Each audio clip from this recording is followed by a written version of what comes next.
Hello and welcome to the $150,000 Nations Cup presented by Florida Coast Equipment here in Wellington, Florida.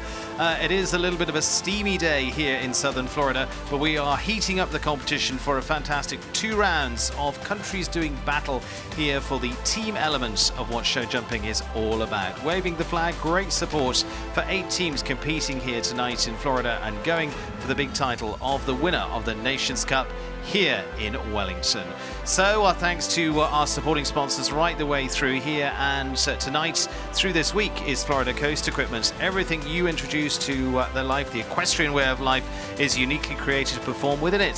So Kubota, they created the Kubota's Winner's Circle Tractor Package, designed exclusively for riders who expect uncompromising power, precision and performance, because every seasoned equestrian knows it has to be a Kubota. And also our thanks to the USCF as well, our live stream supported by the USCF as well, supporting sponsor of our live stream in part with support from the US Equestrian Federation and the USCF network as well. Well, welcome to tonight's Nations Cup. $150,000 on the table, but it is all about the pride of the nation. And a lady who knows lots about that alongside me is Olympic medalist, Aachen Grand Prix winner, and developing team manager here in the US, Ann Kaczynski. And very good evening to you. Thank you. It's great to be here. Looking forward to it again.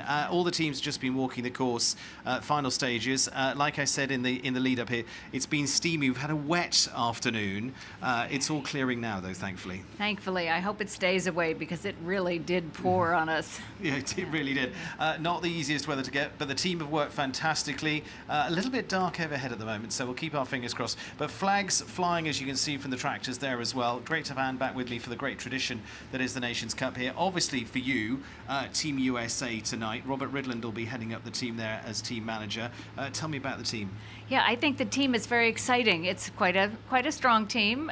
We have McLean Ward, of course, a little bit of a younger horse, but McLean, Carl Cook on one of his best horses, so those bookends are fantastic.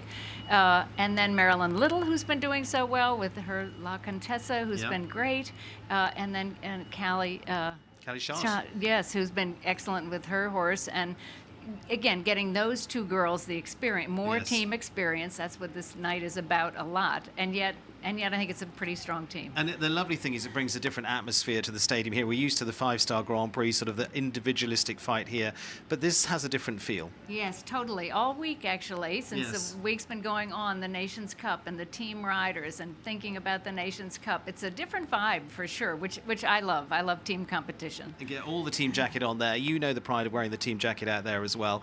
It means so much to the riders too, to ride out wherever you are in those colours. Absolutely. To wear the team jacket, to get comfortable with it. I have to take the developing teams over the 3 stars, and sometimes you put the team jacket on and the flag on the saddle pad, and the nerves are a little more. Well, let's take a look at who is competing here tonight. 8 teams competing here tonight in this $150,000 4-star Nations Cup, brought to you by Florida Coast Equipment as well. Those are the 4 teams. We've mentioned Team USA, of course, the home team, winners last year as well. Former winners, Ireland, are in the pack. They come out with very strong as well. Jessica Curtin is their new team manager there. It'll be very interesting to see. Brazil and Mexico will be flying their flags here. They bring in pretty strong teams here too. Colombia, 3 riders on the team there, but certainly not one to discount tonight. Canada will be vying for their spot at the top of the podium. They've been there a number of times before, I think 6 times before. Israel with their team now down to 3 riders with that, so that will be interesting to see. And from the furthest afield, although most based in the USA, it is Team Australia in the mix as well. So we're covering the globe here tonight. Yes, which is so exciting. It's great that they're from all over. Yeah. Looking forward to that. So as I say, we're going to be getting ready for the first round, a 2-round competition here for the Nations Cup. Top 6 teams to go forward to round 2. That's going to be the key element to remember as well. So of the 8 teams starting in round 1, it's going to be 6 teams returning for round 2. Anne and I are going to be taking you through round 1. Peter Leo is going to join us a little later as well. Let's get to our course descriptions and much to come just after the break. We're back in a few moments' time.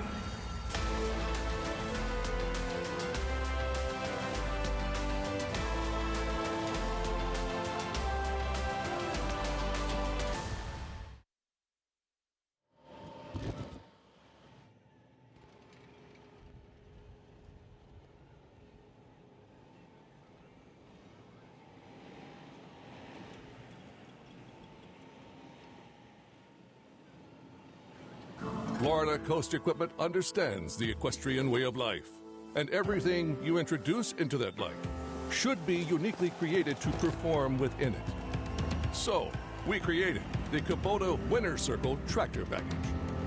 Designed exclusively for riders who expect uncompromising power, precision, and performance. Because every seasoned equestrian knows it has to be a Kubota.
Hello and welcome back to the $150,000 Nations Cup presented by Florida Coast Equipment. And 2 rounds of competition coming up over the courses here, designed by Nick Granite and Steve Stevens. And we're going to head down to Ali, who is with one of that course designing team that are heading up tonight's big showpiece.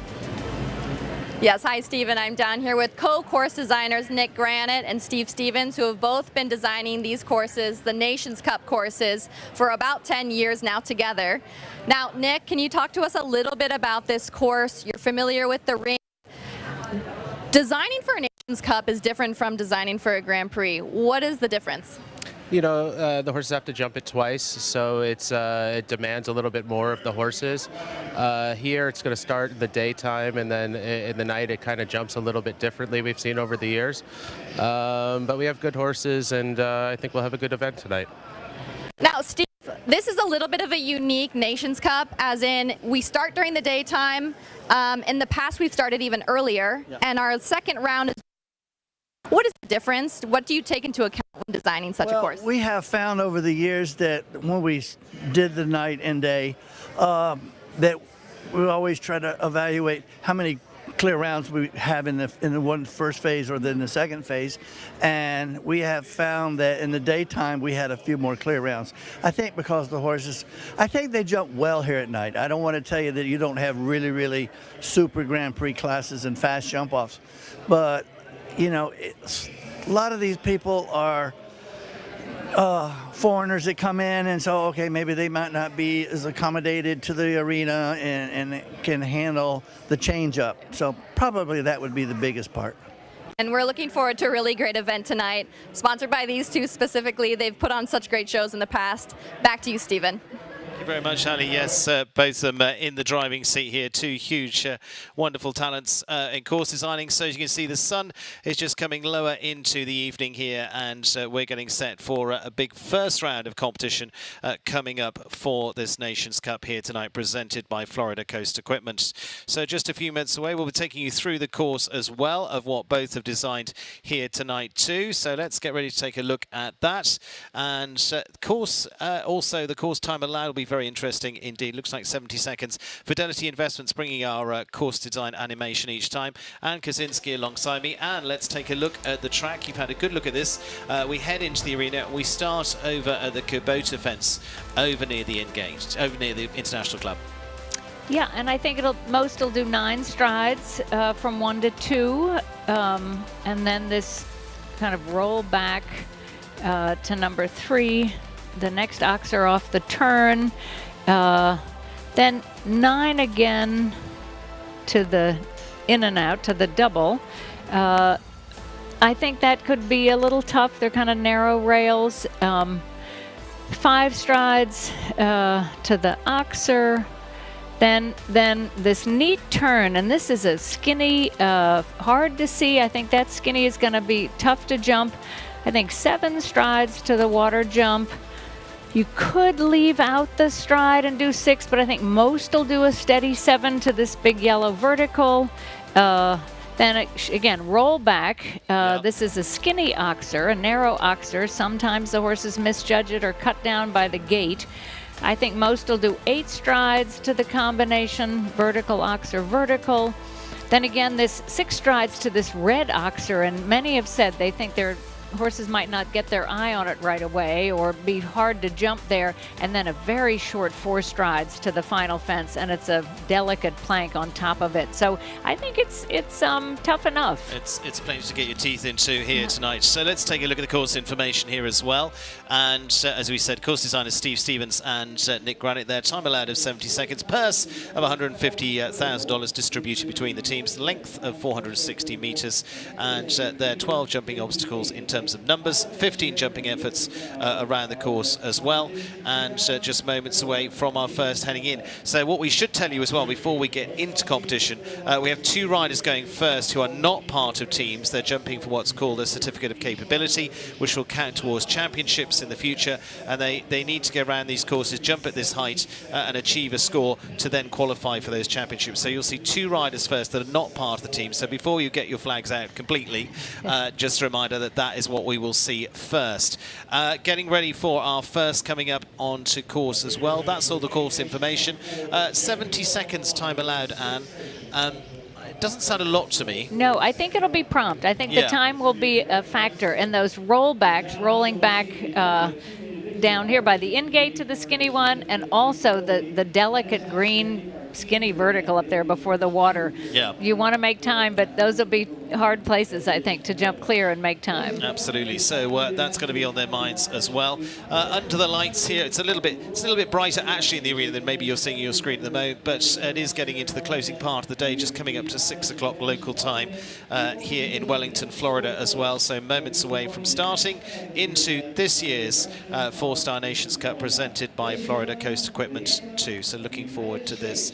Teams, like I say, 8 teams competing here tonight. You'll see the first rider for each of the teams, in theory, then the second rider for each of the teams. That will go slightly differently with a couple of teams starting with 3 riders. Those are Colombia and Israel, and we'll be underway in just a moment as the national anthem gets underway in the arena.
Well, thank you. Away we go with our first coming up. Like I say, our first 2 are going to be individual combinations going in this first round. Second round comes up later on this evening. That's going to be around about 7:45 from those watching at home, and for those in the stadium, that will start to fill up. Of course, it is Friday night. Many just making their way out of the work and out of the office, heading here to the stadium as it fills up very, very nicely. So, first round is sort of under the lights here, but like I say, a little bit brighter than it might always always see. And so we are set to go with Ibrahim Barazi and Jolie de Vigo RT. So you'll see Ibrahim for Jordan and Victoria Damata for Panama, both looking for that certificate of capability. They get what's called the MERS, which means they have to basically, I'm just trying to remember 4-star level, I think it's 8 faults or better. I think so, yes. Yeah. To go, and that will then go onto their record to say they've jumped that. Yep. So you jump several of those, and you can go on and do your teams and go your championships in the future. So let's just remind you the team's going to be coming up tonight as well. Like I say, we've got 2 individuals going first. It counts for their own scores, but this is what's going to be catching for teams tonight. As we say, USA are going to be starting things off. Ireland, well, they're going to be part of the teams. It's actually going to be the starting team for Brazil. They're going to go in that order. United States, though, competing tonight. Ireland, Brazil, Mexico, Colombia, Canada, Israel, and Australia are our teams here tonight. And it gives us a little chance to have a look at the course. I don't think we'll go into too much detail yet until we get into our team riders, but it gives you a chance to glean a little bit here. This is not going to be as helpful there, with a little bit of exuberance between the first couple of fences. Yes, I'm sure he's feeling a little bit the nerves Yeah. and the pressure, and it's a real Nations Cup course, even though he doesn't have a team to ride for. And again, you've got that pressure of I've got to achieve a certain score, otherwise I need to go and do it again. Yes, for sure. And that 5 rode nicely to the Liverpool. Good short turn to the green gate, to the skinny. Great.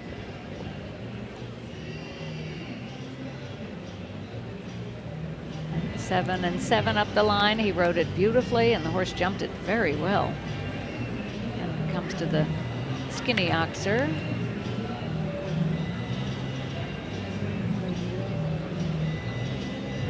Bends the 8.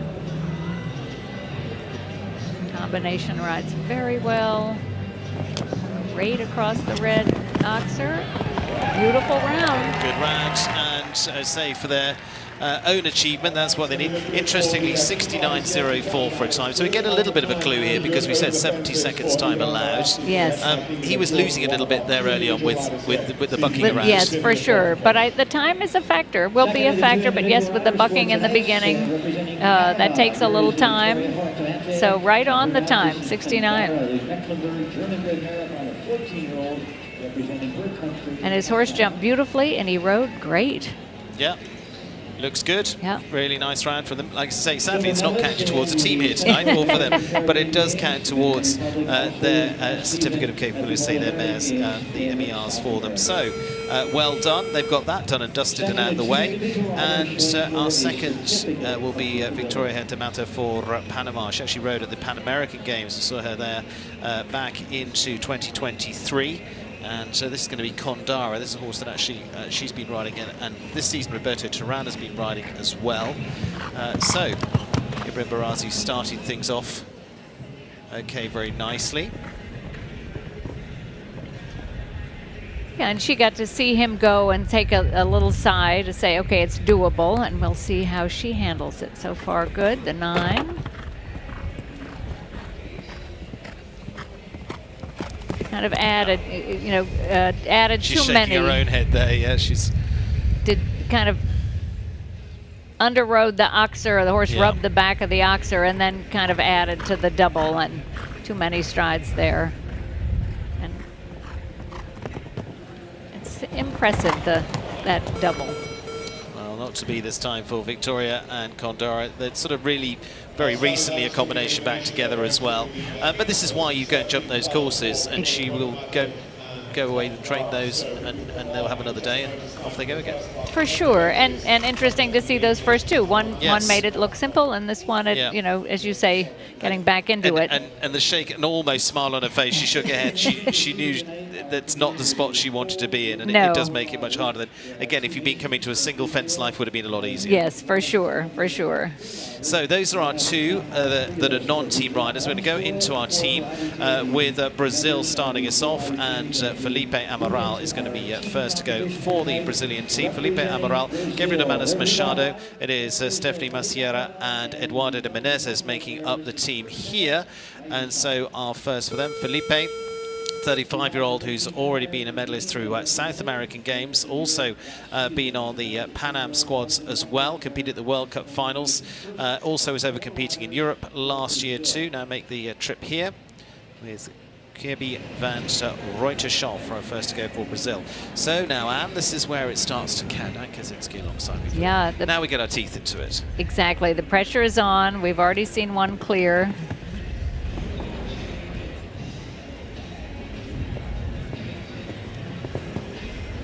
Nice 9. Keeps moving a little bit through the turn for the time. Just pulls that one. So a little like the last one, cut down on the oxer, did the 9, great to the double. Might have taken a little look at that Liverpool. The 5 ended up riding fine. Good turn back.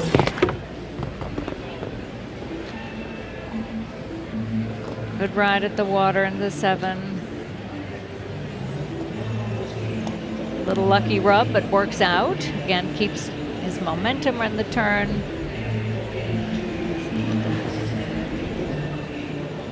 Get an idea for time as well. He's coming down. He comes into the combination at 57, so that will give us an idea for those coming a little later on as well. But should be okay. Looking at this, going to be about 67, 68, I would hope. We will see. Just the blank there, maybe. Oh, he's going to be just over 70.37. So 8 jumping and 1. So 9 there for the first for Brazil. Goes just over the time allowed, 70.37. And let's look back here at the first rails to drop. So these horizontal striped rails, he rode fine. He kind of cut to the left also and made it a little wider going to the double. And that might have why he had that down. And then the 5 is a little short to that Liverpool. The front rail is what I would think about, and he didn't. It didn't happen. Yeah, right. So total of 9 there for the first for Brazil. That's to remind you as well, when you've got 4 on a team, 3 best scores are counting. So that might yet be the discard score for Brazil. You're going to hear me say that a lot tonight. I hope I'm not too repetitive about it, but it's just to remind you of how it works.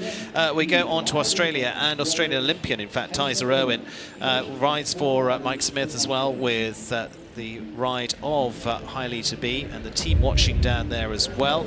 She was with this horse at the Paris Olympics as well.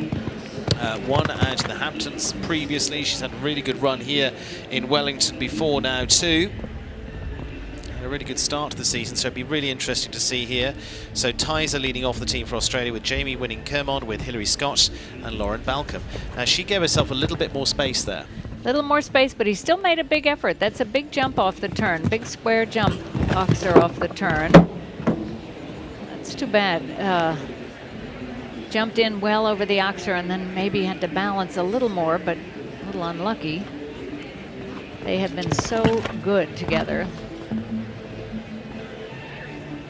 7. Balances very well for the 7. The horse jumps it great. Keeps moving through the turn, thinking of the time.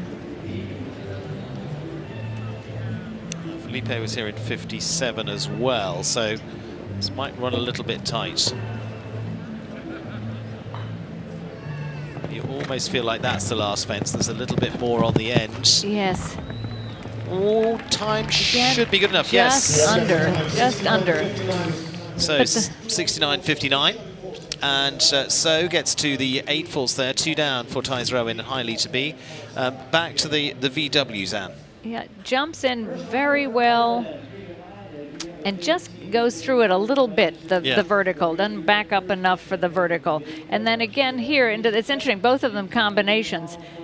Jumps great. Good the front rail, but then the back rail, a little different mistake than the double. And they've been so good. That sort of surprises me. So 8 there for Tyser Owen for Australia.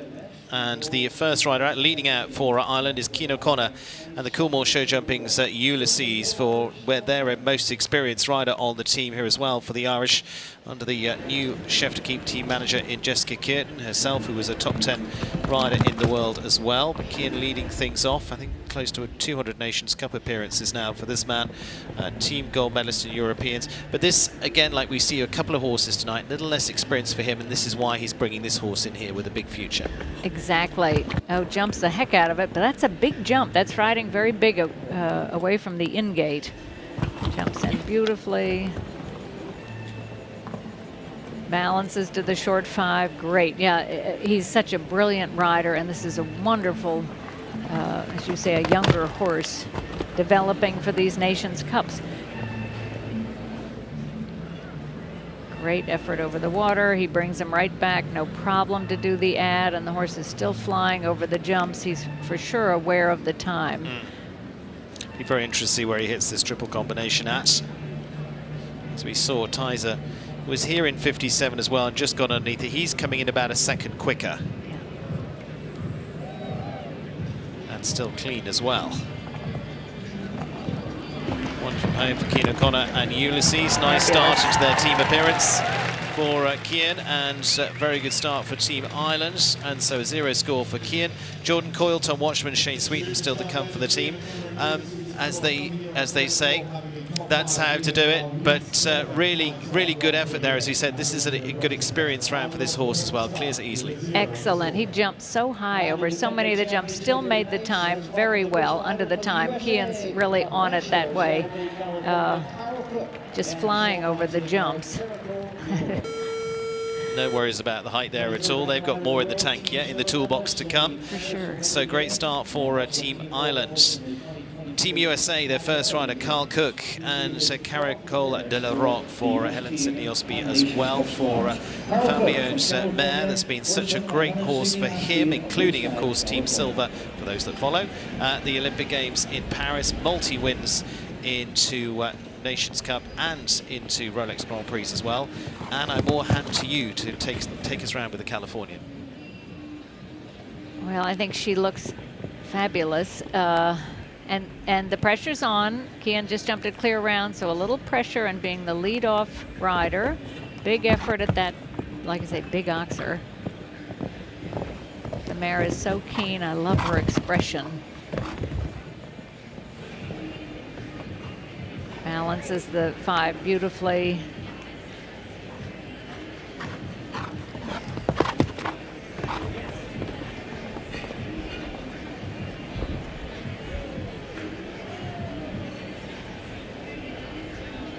Jumps that line beautifully, also rides the water, gets her back well for the 7 to the yellow. Time shouldn't be a factor for these two. Nice and straight. He's out of the combination, 57. Great effort at the red. Job done. Excellent round. Beautiful, careful, smart, well ridden, super. Good start from Carl Cook and Caracol de la Roque, and to put it in context, we would sort of expect that from that pair. This is really getting them set up for a big season. This would be one of your ones that is, you're looking shortlist towards World Championships as well, but this is absolutely getting some ring time. Exactly, to get back doing 2 rounds, the Nations Cup gets sort of started back for the whole team, feeling, as you say, yes, for the World Championships possibly, yeah. Who knows? Looking good, but I say they were part, of course, of the medal-winning team from the last Olympics in Paris, and the first rider off for Team USA gets them off to a great start. I'm not sure which one to ever call the anchor rider. We usually call the anchor rider the last rider on the team, but the lead-off rider there with Carl Cook. Right, now we go to Canada. We will go to Israel next time around, but with 3 riders, they've moved down. There are 3 to come towards the end. And another Olympian in Erin Ballard, and Mary Francis looks at her game ball, horse that was winning well through 2 stars and upwards in the last 12 months, now getting another good outing here as well and getting their opportunity to see how much this horse has got. Moves a little bit through that double there, Anne. Yeah, yeah. She had to ride through there, hold her together and ride it. Erin is such a brilliant rider. She's strong, she's effective, she can be soft. Again, a little active at that water jump. Gets her back, beautifully ridden again, as you say, getting the experience at this higher level, and then a Nations Cup competition as well. Right across the skinny oxer. Excellent.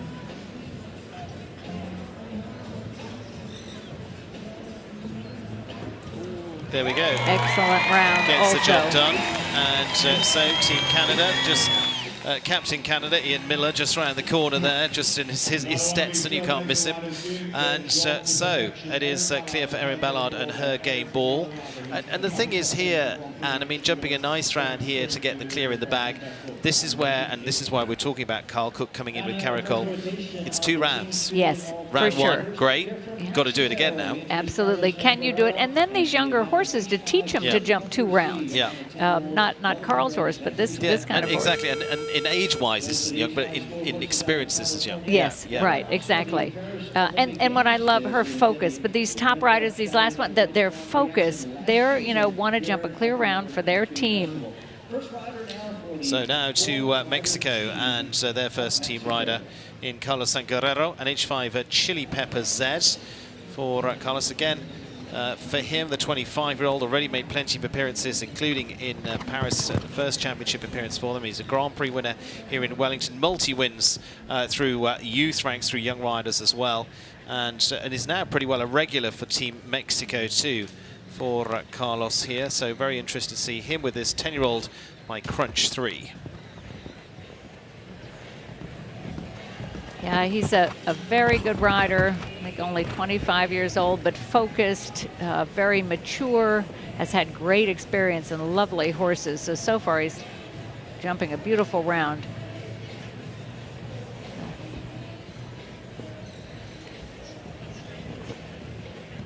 Jumps the heck out of the water, really pretty. Great to the yellow. Again, thinking of the time. Yeah. And just the pace he came down, that was so nice, wasn't it? Yes, wonderful rhythm. Just cuts the corner. Yep.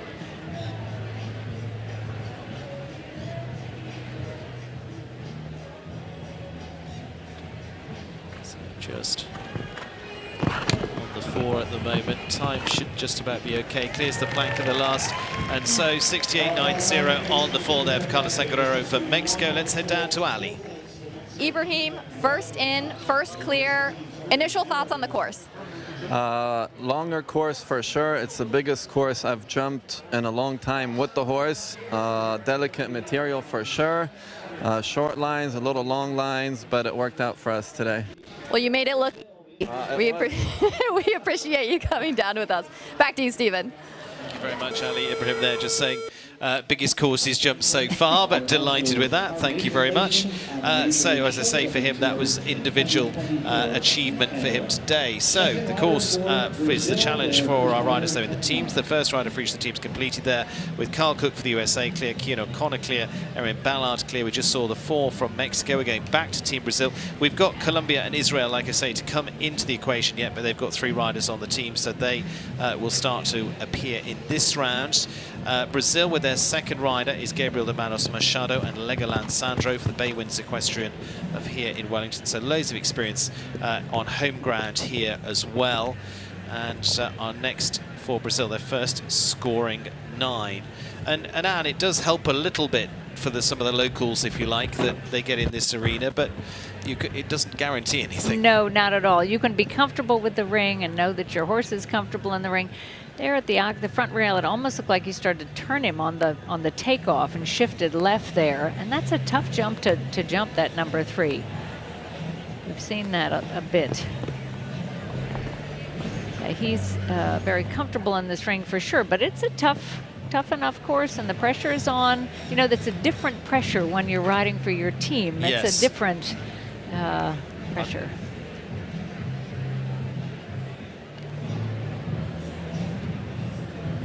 Everybody's watching, and you want to do it for the team. Oh, kind of met that awkwardly. Oh. No.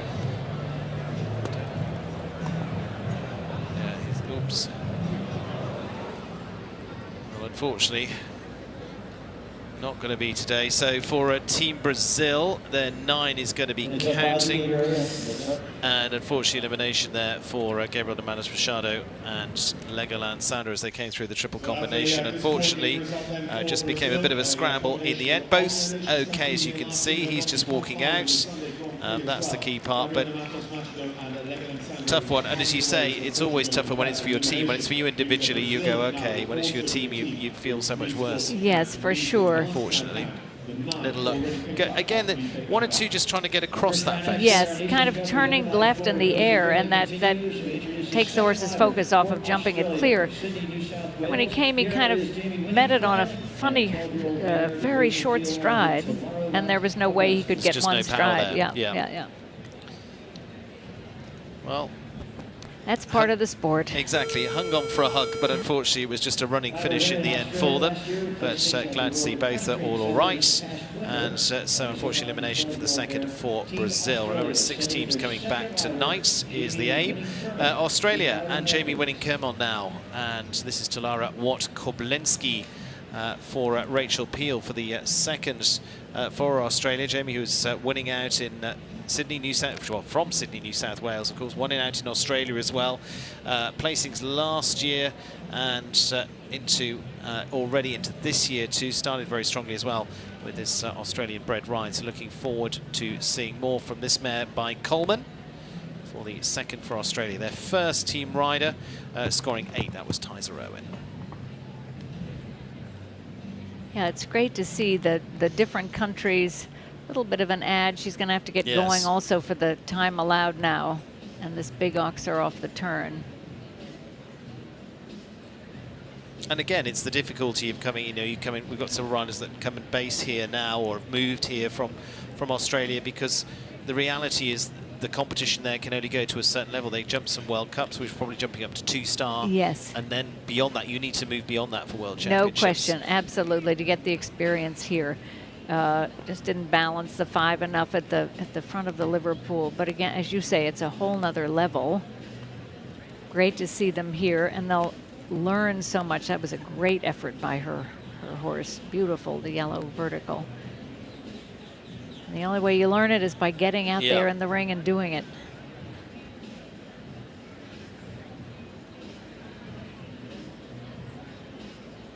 Beautiful through the combination. On the 6. Yeah, great effort at the last jump. Super. Just going to be overtime of that by a fraction at 70.86. It's 5 there for Jamie winning Kermont and Talara Watt-Koblenski for Australia. Let's have a quick word with Ali, or with who she is with.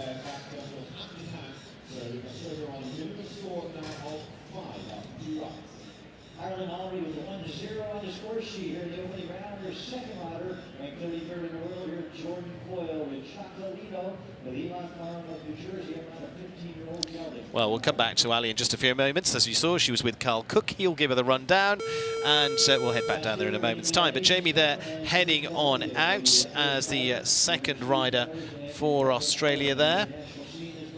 So for her, it is going to be a total of 5 for them.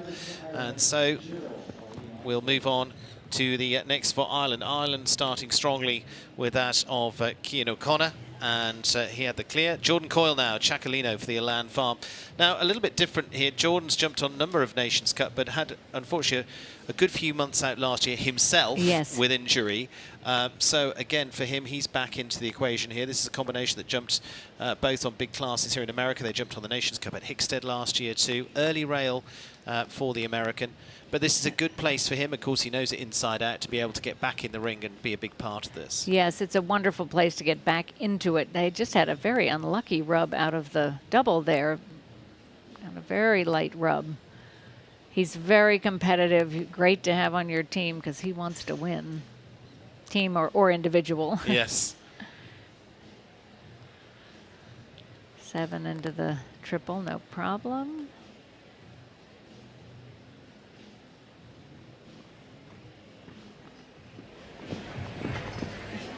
Settles nicely into the finish, easy for time, 66.25, just on the floor there for Jordan Coyle and Chacolino. So clear and 4 so far for Ireland. And a little look back at the VWs. Yeah, rides in beautifully. Just very light rub. Couldn't see it from here, really. Yeah, just rolled it off. And then this combination jumped super. And they almost felt as they built in confidence around the course. Yes, for sure, as they went, no question. Now the second for The USA for the United States of America is Marilyn Little and La Contessa. And for those that are regular watchers here in Wellington, you've seen them finish well in an early Grand Prix in the season as well. She herself, hugely experienced rider, both in eventing and jumping. She was Pan Am champion previously as a gold there in Toronto in 2015. On the winning team in Caledon last season as well. I think that was probably overseen by you. Yes, yes, yes, as a team there. Great having her on the team. So you can tell more than I about Marilyn. She is a great competitor. She loves the sport. She wants to win. I love this mare. Quite a few people, and I know I did some pieces with Carly Anthony earlier in the year, and she said how much she loves this mare. What do you like about her, Anne? Oh, she's game. She's careful. She looks like fun to ride, actually. You know, yeah. the way you gallop and she gallops and jumps. Beautiful effort over that oxer. Right to it. Balances the 5. Great to the Liverpool. The lights are a little bit taking effect more now. The shining. Great ride. Across the water.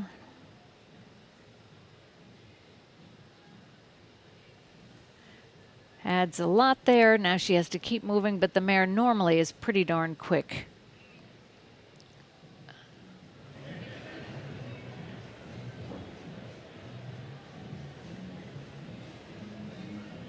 Great ride. Stays in the 6. Time-wise, should be just about okay. Leaves the plank for the Excellent. last. Does have most. Excellent round. Breathe Just in. under the time. A little close. 69.57, just under the time there, as you say, for Marilyn Little, the second for Team USA as well. So 2 clears for the US. But again, Anne, we've seen a little of that horse this season. You've seen more of her. She had, as you say, a little bit of adding down here at the water and encouragement here to get across that, but made up the time later on. Yeah, she sure did. She's pretty aware of the time, and the mare can be quick across the ground. And I know Marilyn's been really focused to try to be on this team and do a good job. So good for her. Big tick in the box. It's clear for Marilyn Little. And La Contessa going on to the first for Israel then is Alan Ferder and Ezerka de Belem. As I say, the first of 3 for Israel here tonight. So all of the scores will be counting. And for the first up, hugely experienced trainer and producer here as well. The horses too with Erin Ballard. Unfortunately has the first there for them. Placed here in Wellington and in Ocala. Now again, it's just sort of to get the heart rate down. Yes, for sure. I don't think he's ridden on so many teams recently, so even that, just even the first jump may be a little bad luck, but just got to get in there and do it. He rides well, and as you say, he's produced so many top horses. A little bit has to think about the time. The horse is a bit slow, but a good short turn.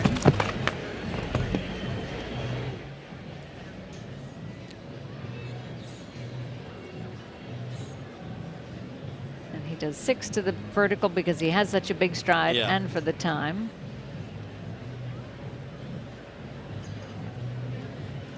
Yeah, great. Might be just a little back on time, but yeah.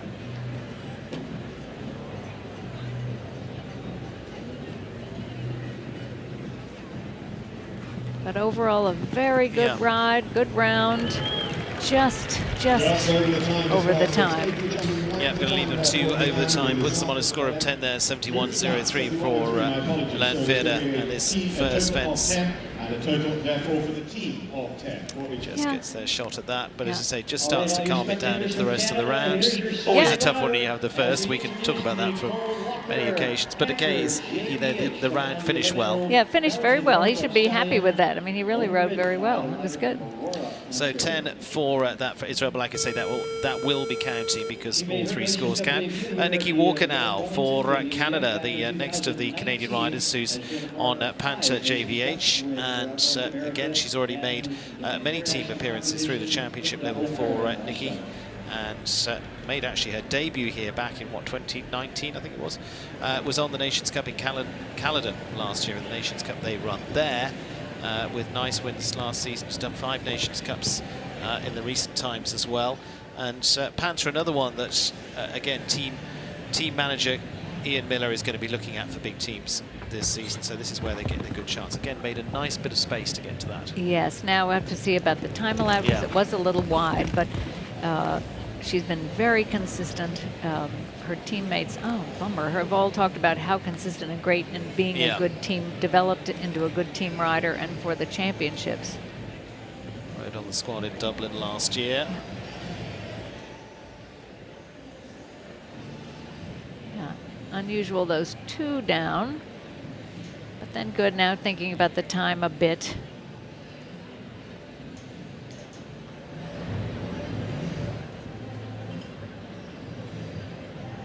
Out on the 8.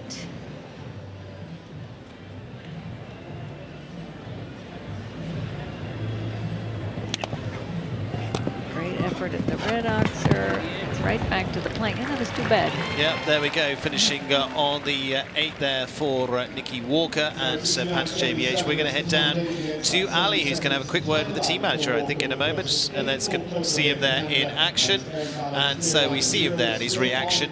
And so there it is, good round from Nikki Walker on the 8 there for Nikki Walker and Panta JVH. So 8 there, they had a clear from the very first for Canada. She just rode up to it and he kind of just didn't jump high enough there at it. It was too bad. And then again, just, again, not much of a touch there at the gate. Yeah, not too many have had that. No, I thought more might have it, actually. Yeah. Off the short turn. Okay, so good rounds for Canada, Erin Ballard, and for Nikki Walker. We'll have a chat with Ian later and see what he thinks. Pablo Maya Vieira now to go for Colombia. 3 riders for Colombia as well.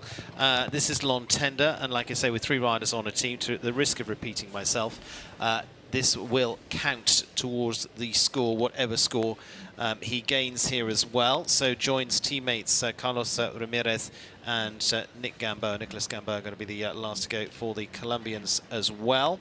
Oh. Ah. Yeah, it's a little bit funny looking, the combination. It's kind of with the buses and the white rails. Oh, that's too bad, because the beginning was great. Yeah, it has ridden well so far, just unfortunately has trouble there. And if that doesn't happen, unfortunately that's going to put the team out. As I say, we're taking 6 through to round 2 in terms of teams. That means with only 3 on the team, that will put the rest of the team out of the equation from the start. So, unfortunately for Team Colombia, that will be the early end to their night.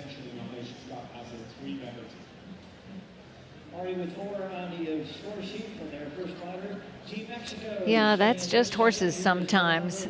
Too bad. He rode beautifully the first 3 jumps, and yeah, just didn't happen. Yep.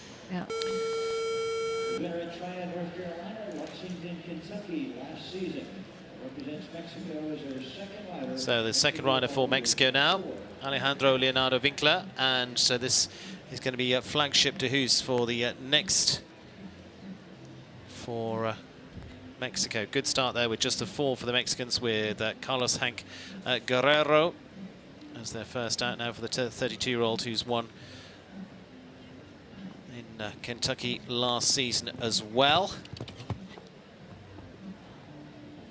Again, not as much of a regular face on the team. No, but this is such a great place to get horses and riders out there, and it's hard enough being a 4-star for sure. Beautiful jump there.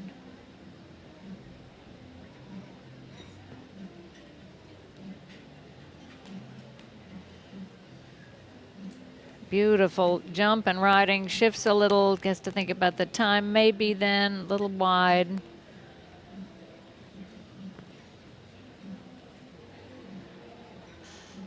Great. Good jump at the water. Yeah, really a good jumper.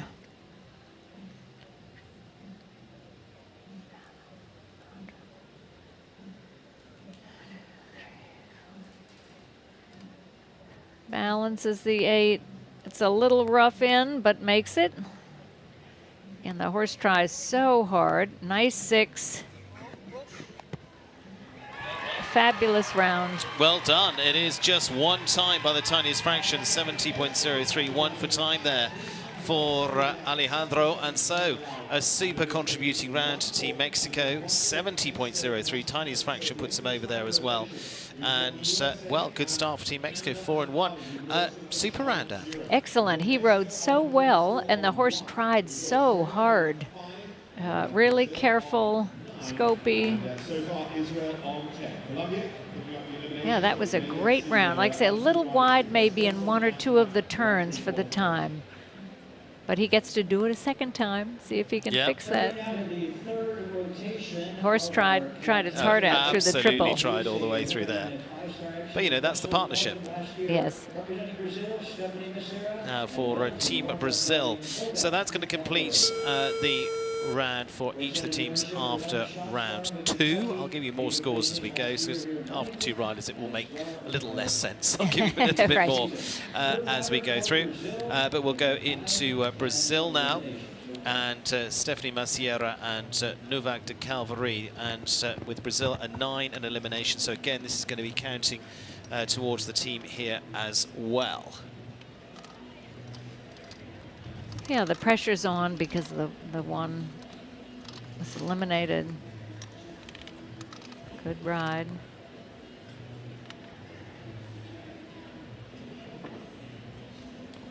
Oh, takes a funny step, but the horse, great, doesn't bother him. Super, beautiful, the 5 to the Liverpool.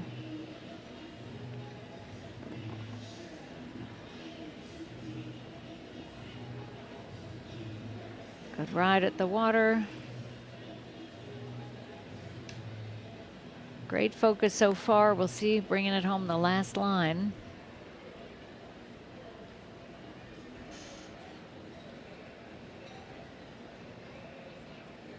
Time-wise should be just about up to the mark.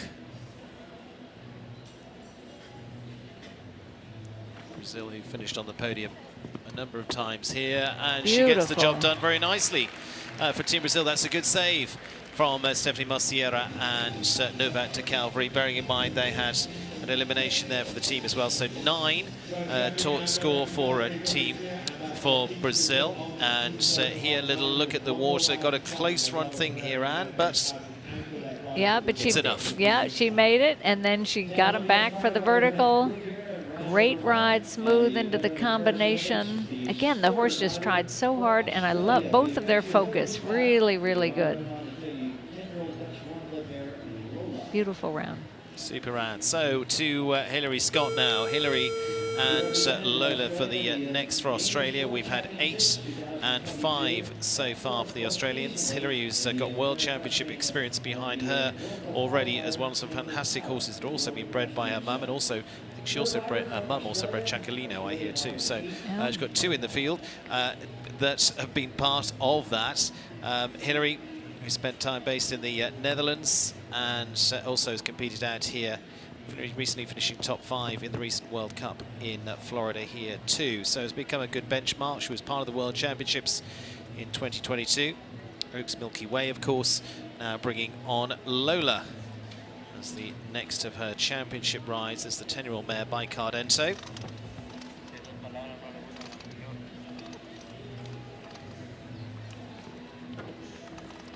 Little touch into the VW double.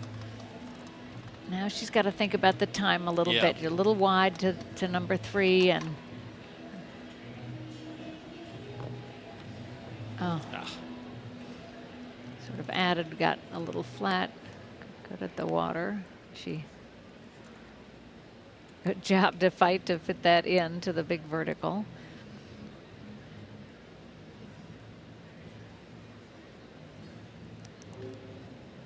Catch is another for the Australians. So we've got 2 8s potentially, one of which they might be dropping yet.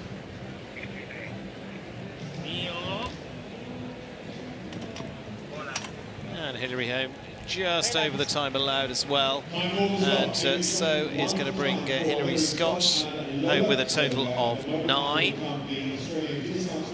And then for the 3rd rider for Australia, and so for the Australians, they're going to be dropping that actually, so ideally they're going to be on 13, carrying the 5 and the 8.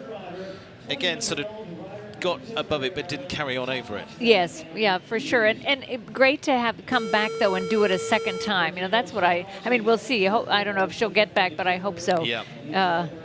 That they get that experience to do it twice. And if you've maybe not done something so well the first time, to be able to come back and do it and fix it. Put the polish on it. Yes, exactly. I've learned from it. Now, speaking of learning, 21-year-old Tom Watchman of Ireland, do it easy for the Coolmore show jumping, a family steeped in horses and racing, and he has great now stepped up within the family. His brother Max actually has been on a winning team here in Wellington as well. So both brothers have competed on the teams here in Wellington. He was on a winning team in La Baule in France last year, that wonderful show that's part of the Rolex series as well. And Tom, also winner of the London Grand Prix indoors at the end of last year too. So again, really notching up the mileage. Trains with Keane O'Connor.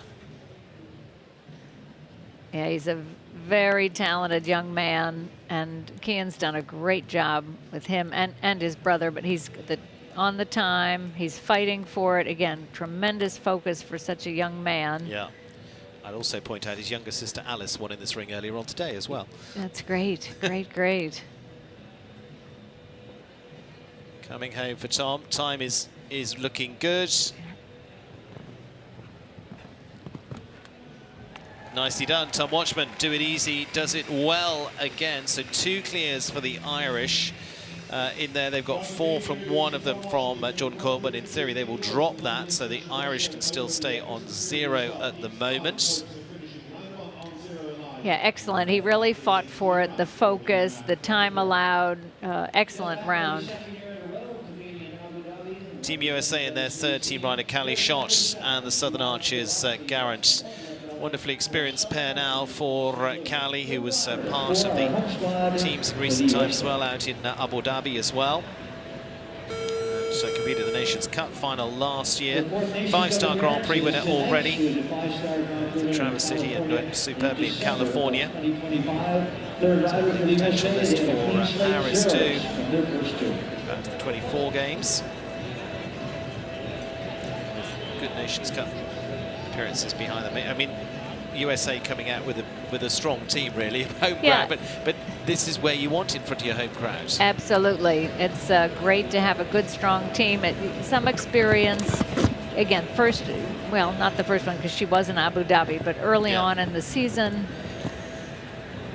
she didn't have this horse in Abu Dhabi, so him to get in the ring and the Nations Cup.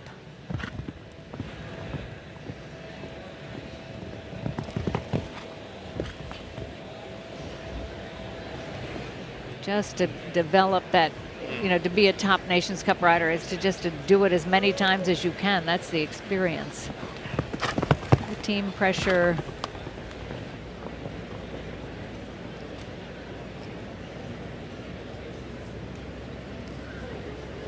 Excellent ride, rode the water and then helped him balance at that vertical. Later time should be okay.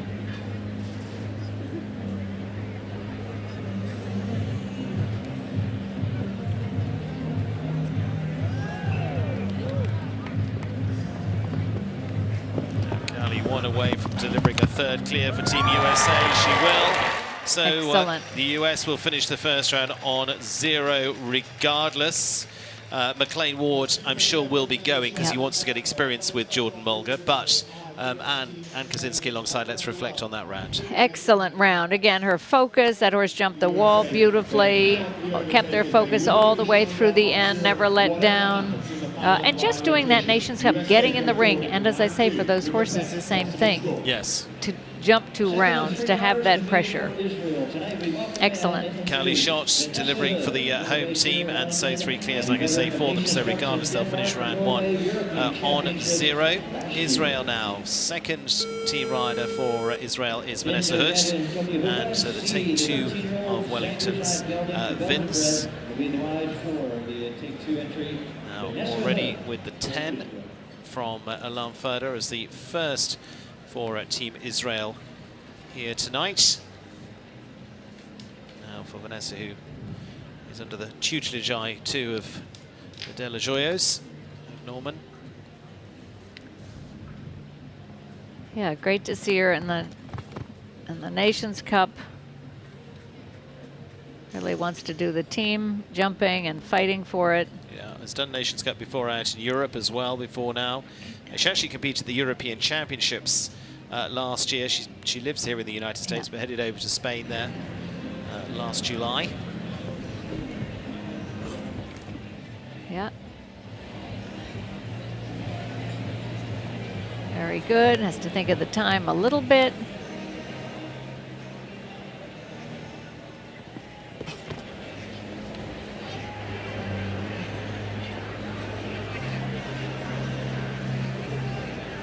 All jumping the water well under the lights now, and so far that hasn't been a problem, which is great to see. She's very good. Back on the oxer.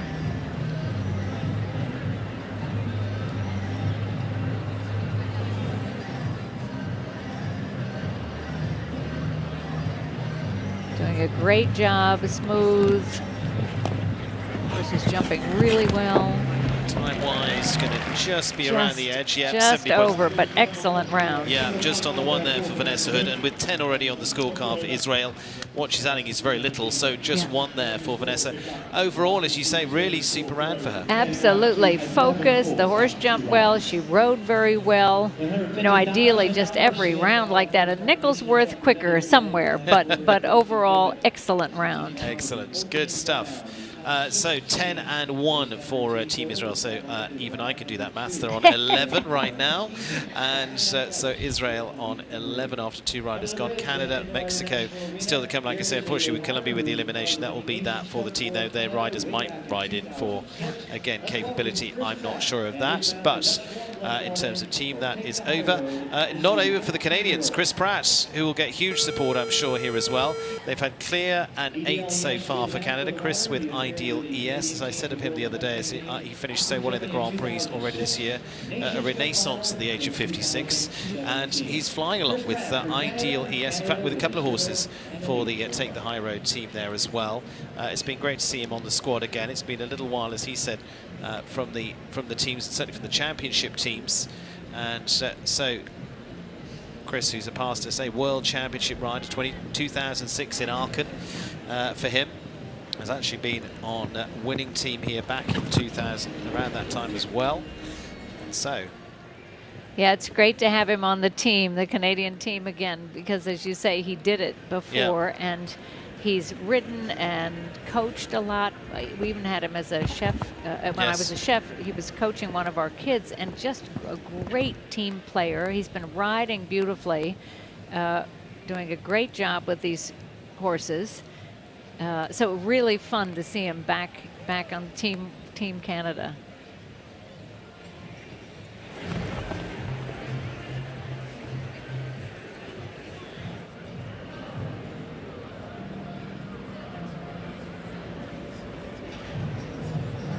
You know, he's fighting for it. He rides well, has a great position, all of that, and to see him doing it again is so fabulous.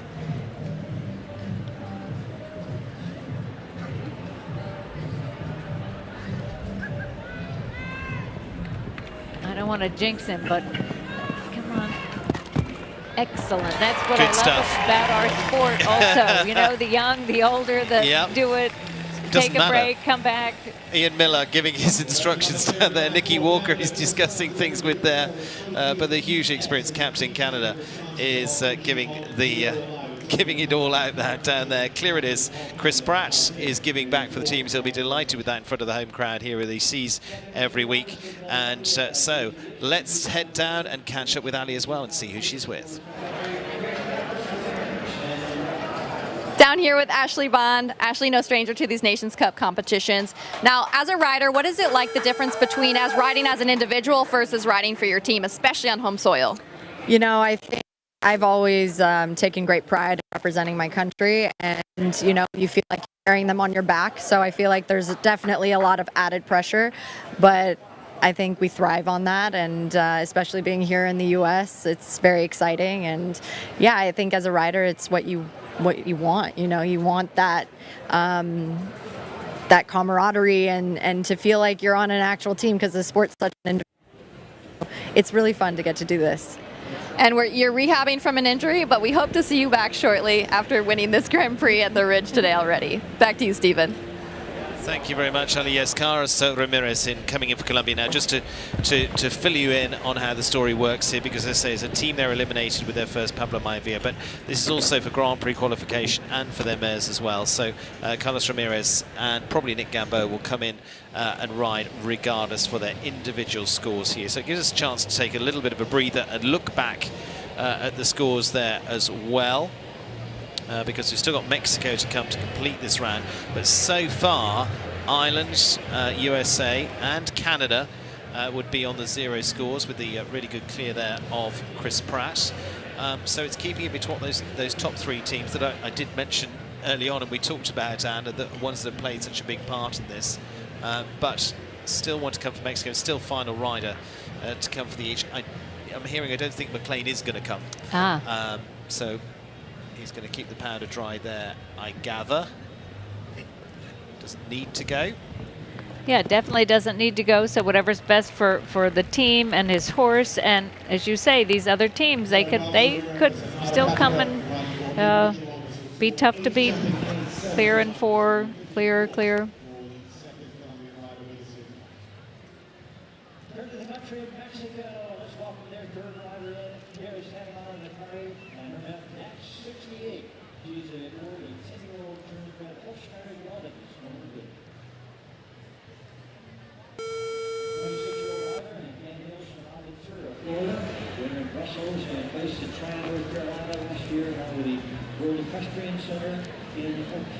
So Tanamara Makari is going to be going next for Team Mexico, 3rd rider for the team. Dax 68, they've had 4 and 1 for Team Mexico. And again, a couple of clears here, which is certainly possible. They've got Eugenio Garza to come as well. Could lead them just 1 away from the rest of the teams out. So Mexico, I don't want to speak too soon. Depending on this round, very much still in the mix. Absolutely, and that's the Nations Cup. Having these rounds and being able to drop one makes it very exciting, because they, as you say, they still have a good shot with her and Eugenio coming up.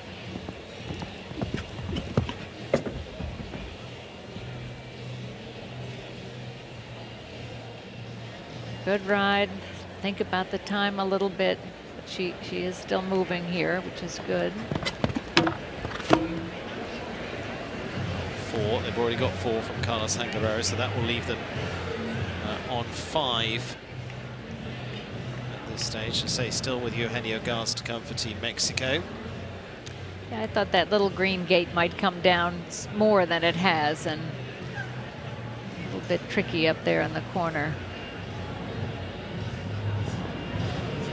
Good ride through the triple.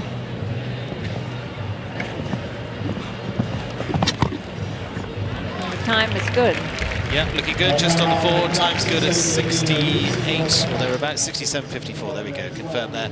On the 4 for Tanimara Makari, so is going to be 4 for them. So team on a total of 5 for Team Mexico after the 3rd rider for each of the teams. Good news is for Team USA, there cannot be anything but 0. Like I say, it doesn't sound like McLean Ward's going to go, so they will be on 0. The team for Ireland, they've still got to get a 0 out of their last rider, as have Team Canada.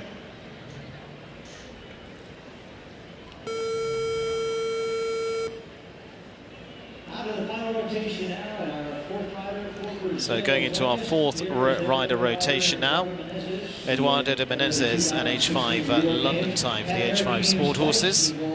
Again, hugely experienced, Rio Olympic Games he rode at, and lovely rider to watch as well for this horse that is by Hummertine. And again, giving this horse experience in Nations Cup.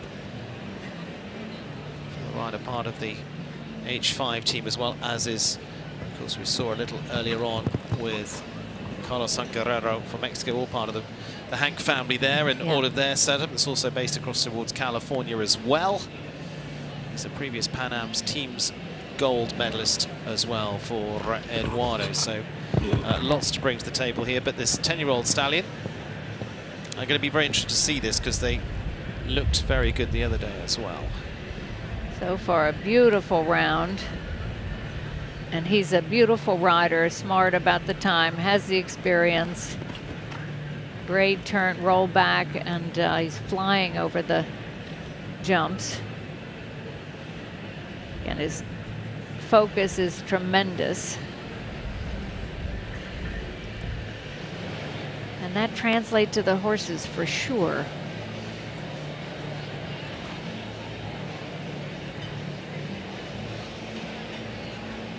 Beautiful jumping. And fighting for it.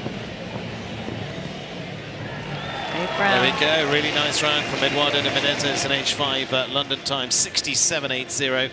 London time having a good time, and so for the clear there for Brazil. So 2 clears for Brazil. They had 9 from Felipe Amaral. Unfortunately had the elimination there with Gabriel de Manos Machado, but they've kept that as tight as they can. So a score of 9 after round 1 for the Brazilians.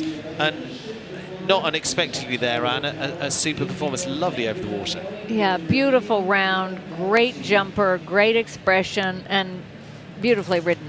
Textbook ride. To Australia, Lauren Balcombe, the 36-year-old Australian with Verdi Duhutveldze. The rest of the team there, including Tyser Irwin, watching on. Based here in the US as well. She's had wins from Ocala through to Tryon and Kentucky. Lovely combination together. And just a good few years together now as well. It's going to be the last out for the Australians. Australia, a potential score of 13 so far.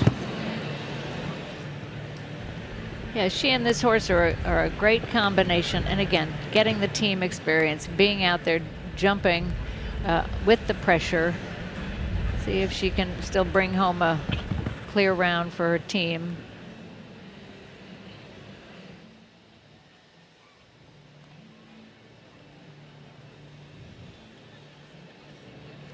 Great riding. She thinking about the time. Beautiful jump.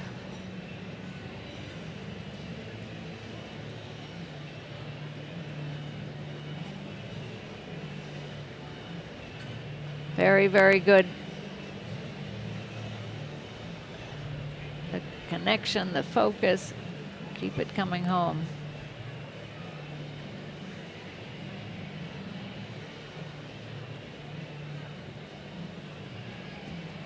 Time looks good. Yeah. Lauren Balcombe coming home for the Australians would be a really good round for them, and they have jumped some superb rounds as they're pairing. Lovely to see them together. And so clear for the Australians will put them onto a score of 13 for Australia. They'll discard the 9 from their third rider, from Hilary Scott. Lovely round from Lauren. Textbook stuff there. Yes, absolutely. You know, they're a great combination, and he tries so hard for her. And again, her focus, you know, really focused on getting the job done. Beautifully, beautifully executed. And now for Ireland. Ireland looking to stay up there close with the USA with the clears. They've had clear, 4 and clear. So best result, as we like to work on, would be 0. Worst result would be 4 after round 1. Shane Sweden, Rural Jura S. Sia from the Spy Coast Farm here. Younger horse for Shane. Of course, he's a regular onto the team. He's ridden through to multi-Olympic Games as well, but this one by the great Presley Boy as well for Shane coming up. And we've seen a few good classes so far into 2026 as well on this 9-year-old. Now, time to give them some Nations Cup experience. Yeah, and Shane has tremendous experience himself, so to give that horse, you know, the confidence and how to jump the Nations Cup clear, beautiful effort over the Oxer.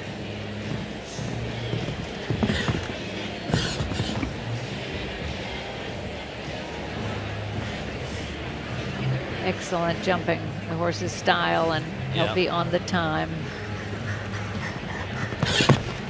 It's an exciting younger horse coming through for Shane. We've seen him with those big results already this season from James Cancruz and with a Grand Prix win here already into 2026 as well.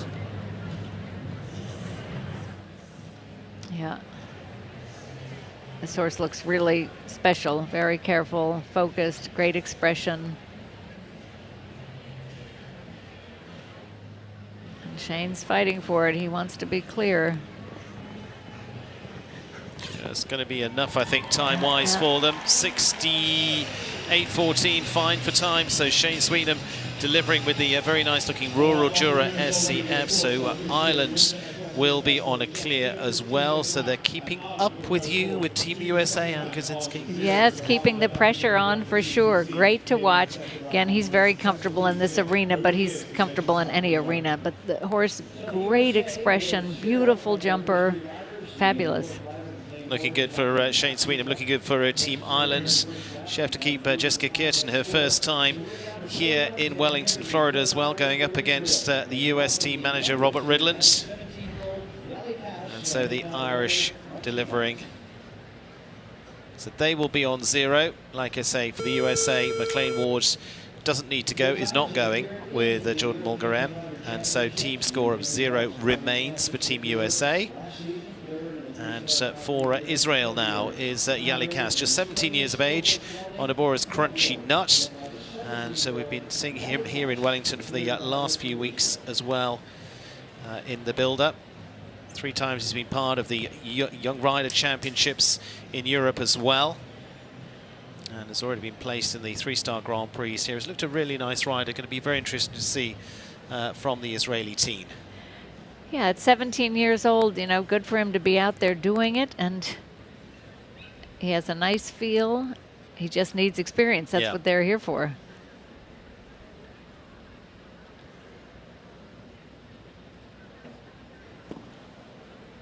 Yeah, just a light rub.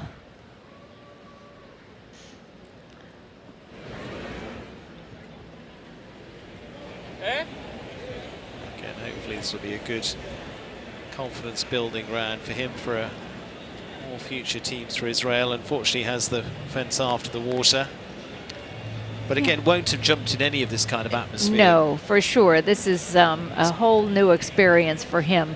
He's got a nice horse, but a whole new experience, and that's what you get out of doing this event.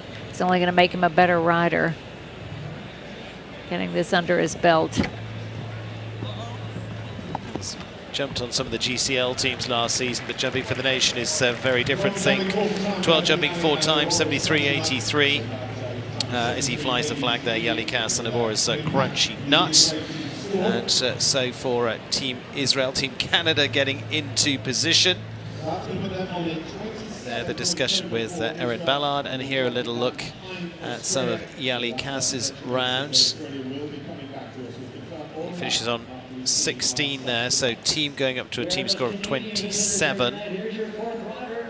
So possibly the other team that won't be coming through, but then again they say they only have 3 riders, so they were always on a little bit of a difficult start. Kyle Tim for Canada. Now the Canadians looking to stay up with Ireland and the USA. They could finish on a clear. They've got clear, 8 and clear.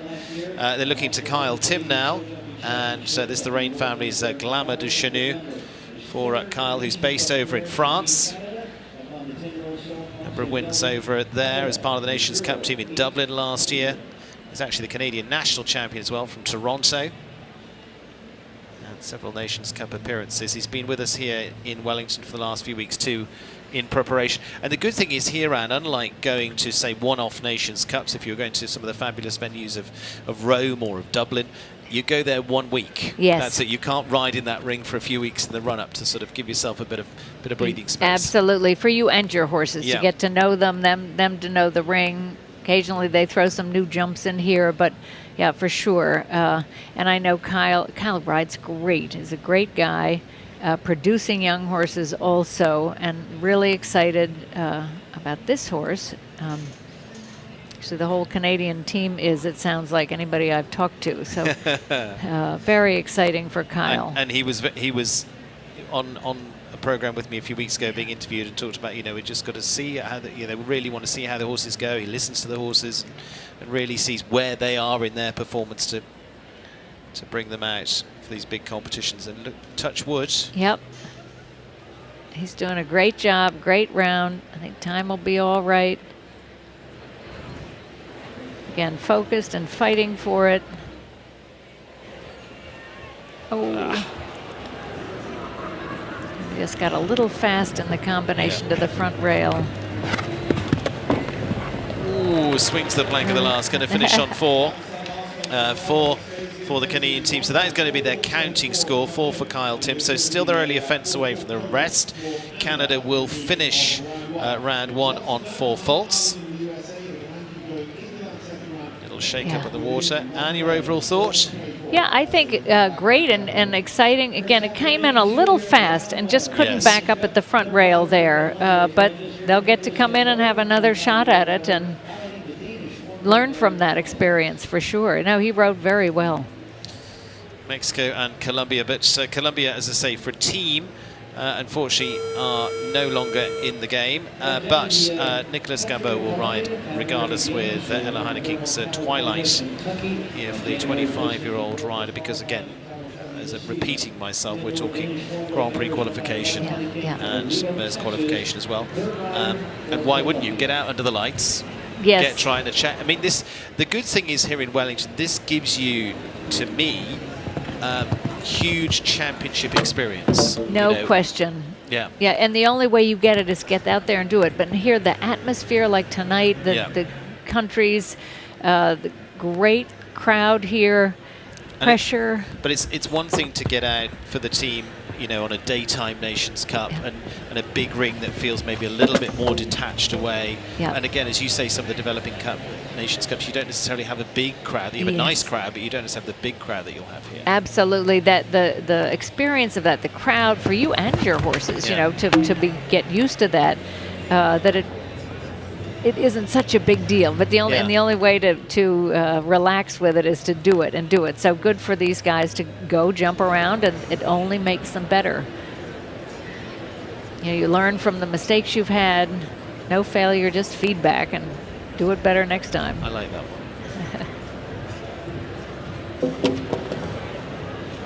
So great experience for these.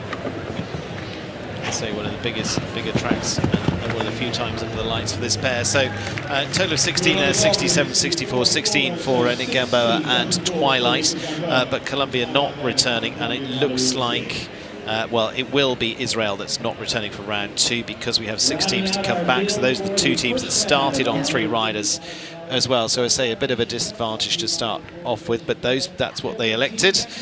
And stands filling up even further for round 2 as we get into the evening, just after 7 o'clock. We're sort of into our normal time for starting a Grand Prix now, so a number just starting to appear as well, ready for round 2. 6 teams to go in that. Eugenio Garza last to go for Mexico. Now Mexico on 4, 1 and 4, so they could, without getting buried in maths, finish on 5 after round 1. And the wonderfully experienced Contago as well for the Garza family. Again, has jumped through to championship level with this horse, including Pan American Games, Paris, it was just fabulous for them. Tokyo Olympic Games as well, World Championships. Again on the squad in Dublin, previously in Spruce Meadows. And she's been placed in the Grand Prix of Spruce Meadows and of Aachen as well. Yeah, so great experience. And if he could bring home a clear little rub there, they could still be in the hunt for the second round. Get home with a clear here would leave Mexico just over a fence away from the lead, would be 1 away from Canada. I don't want to do too much mathematics yet, but again with a good experienced pair here, lovely balanced turn back. Yes, short turn, thinking about the time, jumps the water well, comes right back. They are a wonderful pair, as you say. They've done a lot together, and again a nice neat turn. Eugenio's got the experience. Good feel. You can bring it home. You can handle the pressure going last and trying to get the clear round with his experience now. Nicely done for Team Mexico there. Dad down in the center giving a high five to Mark Laskin, who's the chef to keep for the team as well. So clear for Eugenio Garza. And so discarding 1 of the 4s will leave Team Mexico on a score of 5 after round 1. and so leaves them in 4th position. It means Israel and Colombia won't be going through, but just flicking back, and that was a lovely round from an experienced pair. Yes, a beautiful round. Focused, fighting for it, wants to jump a clear round and made it happen. It was beautiful. Nicely done from Eugenio Garza and Contargo to get the job done tonight for them as well. So Mexico will stay close on the leading pack as well. 2 teams on 0. That's going to be the USA and Ireland here tonight as we complete round 1. Canada on just the 1 fence down at 4. Mexico on 5. That one time fall making a difference. Brazil on a score of 9. Australia on 13. Those are the 6 teams we're going to see back for round 2. Israel and Colombia at 27 and 35. Unfortunately, their scores are done for the night. And so those are going to be the 6 teams back. They'll go in reverse order as well. So the last team to go will be United States. It'll run in the same format as we saw. First team rider for each of the teams, 2nd, 3rd and 4th going in a cycle of each. And so you'll see the first team rider for each of the teams right the way through. And we will build to an excitement. It's going to be close. And if it's still clear after all of that, it's still tied after all of that, we go to a jump off, we will see. But setting up for round 2, they go over the same course. We'll go back over that for you as we get close to the build up to round 2. But we're going to take a very short break and back in a few moments' time here from the Nations Cup here in Wellington, where the USA leads. Treat our pets like we treat ourselves. You brush, they chew. You squat, they spring. Healthy routines for you, healthy routines for them. Greenies make health a treat.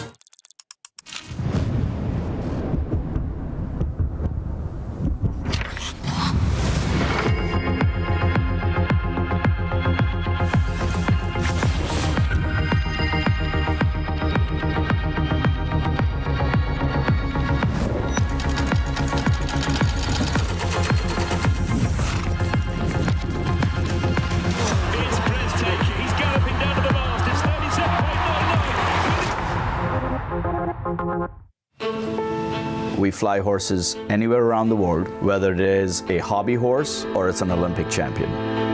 It's about getting an animal from point A to point B safely, in best of health, and in the quickest possible of time. We understand the business better than anybody else. We do not leave any stone unturned, and we are staffed by horse people from every layer of the company. We give horses wings around the world, across the globe, or across the street.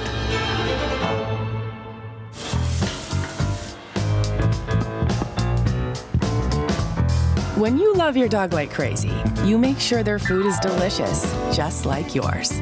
Caesar, love like crazy.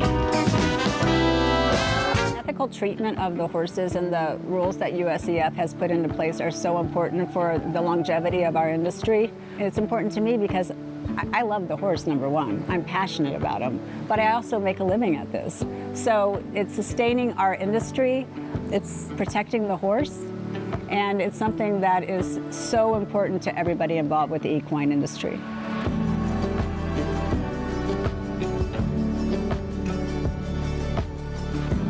Florida Coast Equipment understands the equestrian way of life, and everything you introduce into that life should be uniquely created to perform within it. So, we created the Kubota Winner Circle Tractor Package, designed exclusively for riders who expect uncompromising power, precision, and performance. Because every seasoned equestrian knows it has to be a Kubota. It's a lot to take care of something as cool as a horse. So 3-day eventing is like a triathlon for horses. I'm counting the rhythm of the horse. If I move my seat in a certain way, they know the signals. We do ask a lot of them physically.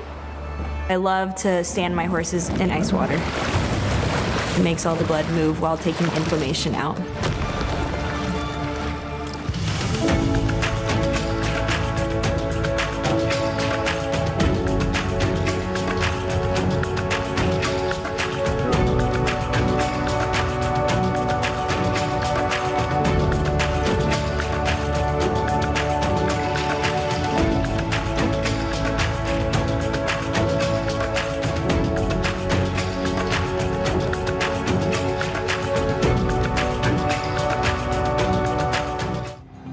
NetJets is more.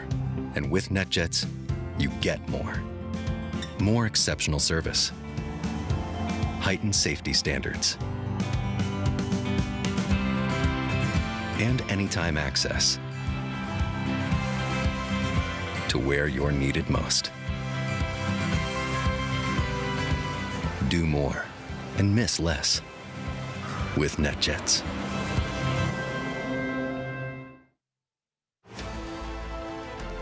Well, welcome back to the Nations Cup here in Wellington, presented by Florida Coast Equipment. We're going to be catching up with some of our team managers as well very shortly, including Captain Canada Ian Miller, but our thanks to Florida Coast Equipment. We heard from them just a few moments ago as well, and amongst their initiatives they created the Kubota's Winner's Circle Tractor Package 2, designed exclusively for riders who expect uncompromising power, precision and performance, because every seasoned equestrian knows it has to be a Kubota.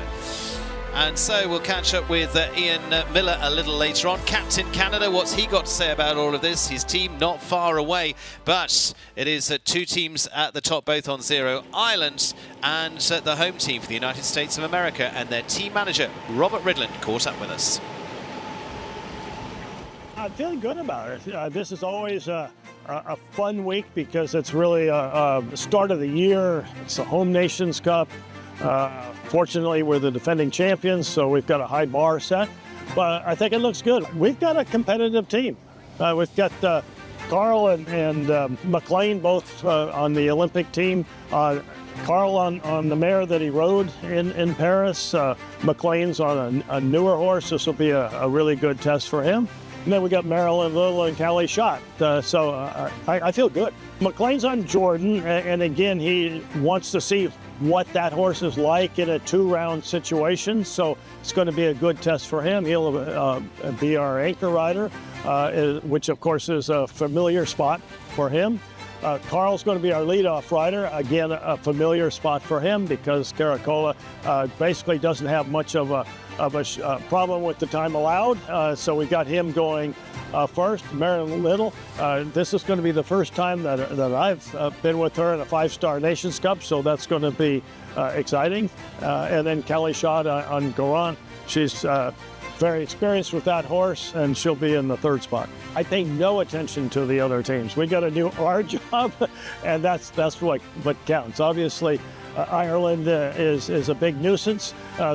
They tend to have a pretty good record here at our Home Nations Cup, so we would like for them not to have the best of all nights, but mostly it's in our hands. We've got to have a good night ourselves. Unlike last year, this is the year with a championship. This is the World Championships coming up in Aachen, and so we have to have dual purposes throughout our Nations Cups this year. There's a selection and preparation aspect to the whole thing. This, of course, is quite early in the process, so it's not really close to the World Championships, but we have to have that in our sights. Well, there from Robert Ridland, and actually catching up with him earlier this week, predicting it well there because it is Team USA and Ireland right now locked in battle, but Canada are very close on them as well with just that 1 fence difference as well. So 1 fence away from the Canadians. We're going to talk to their team manager and Ian Miller just after the break. We're going to be back in a few moments' time for the Nations Cup here in Wellington, Florida.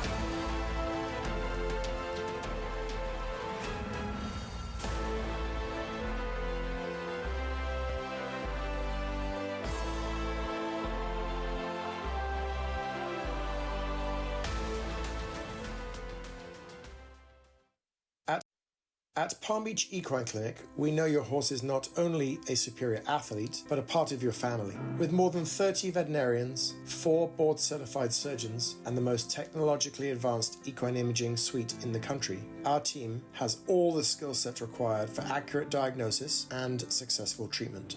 Palm Beach Equine Clinic is committed to providing exceptional service and care for both patients and owners. Visit equineclinic.com today to make us a part of your team. Every stride, every jump, every moment of brilliance begins long before horse and rider enter the ring. It begins beneath them, on footing they can trust. For over 20 years, GGT Footing Textile has built the ground champions are made on. protecting horses, elevating performance, and shaping the sport from the ground up.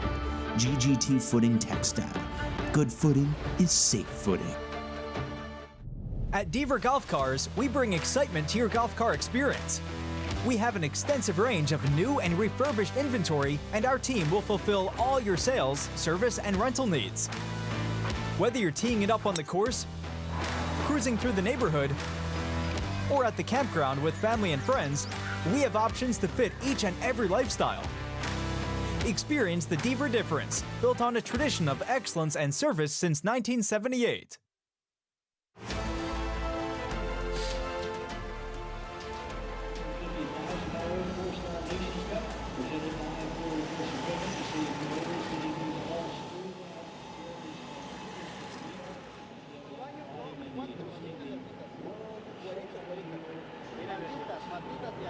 And so welcome back to the $150,000 Nations Cup presented by Florida Coast Equipment as well here tonight.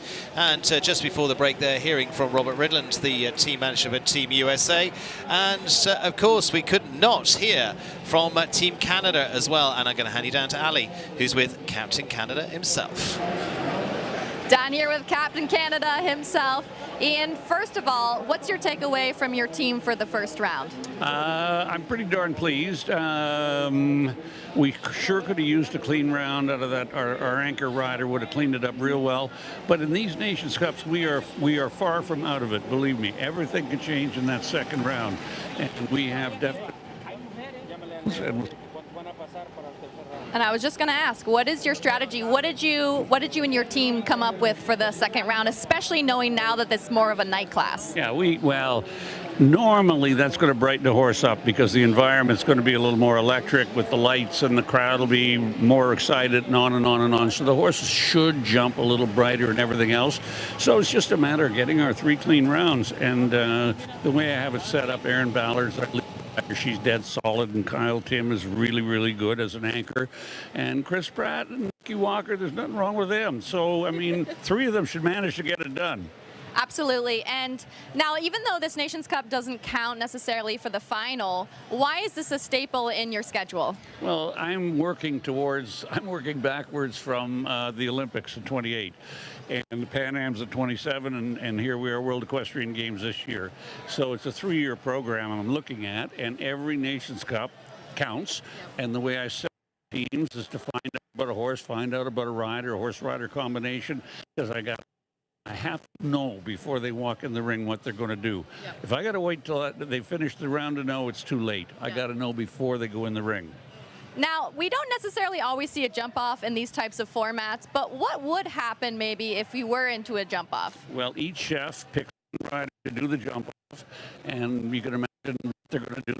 Pick their, like I would know right now who I would probably pick, okay. But once I watch the 4 combination second round, it could change. So again, we're down to strategy, and the time taken the previous round or rounds determines the order go in that jump off, and that becomes critical because both riders that you're going to send are an 80% least of jumping clear. So it's a matter of how much pressure that first one puts on, and it's real strategy to do it. And that's why a jump off in the Nations Cup is incredibly dramatic and interesting. Yeah, absolutely, and we hope for interesting and dramatic, but at least you're going to get it. Team Canada, best of luck to you. Thank you so much, Ian. Thank you. Stephen, back to you. Thank you, Ali. Yes, and great to hear from Ian Miller as well. I have a star sandwich up here as well because I have Ann Kozinski and Pete Leona, both on the Olympic medal-winning team in Atlanta. Pete, you've been just joining us now. Ann's been with me throughout the class. What have you made of it so far? I think it's a fantastic Nations Cup course. It's a 4-star, so it's a big one, but not the biggest. I think Nick Granite, course designer from the USA, has set a really good test where the time allowed is a strong question. It's not the biggest course, that we've seen so far this circuit, but there's a lot of pressure. We get a chance to see horses and riders really see what they can deliver for their team. Now, the key bit here, Anne, is round 2. You and I have been discussing round 1. Okay, you've got to clear in round 1. You've got to do it again. Yes, can you do it again? I mean, that's the thing about the Nations Cup for sure. Or were you just lucky the first time? Can you reproduce it? And some of these with young horses or younger riders, same thing. How's your focus? How's the fitness? All of those things. That's really the fun to me of the Nations Cup. Okay, let's remind you of the scores. Let's take a look at the scores from round one of where the teams are sitting. We know that Ireland and the USA are both on a 0 score as well, so they're locked to battle. We heard from Robert Ridland how he thought that was going to be a battle that might come out as Canada just one fence behind on the 4, Mexico on 5, Brazil on 9, Australia on 13, Israel and Colombia not through to round 2 because it's top 6 teams going through there. So let's take a look at Australia first of all as we go in reverse order of the teams. They'll start on 13. Lauren Bolcombe producing a fantastic round to complete for the squad there as well.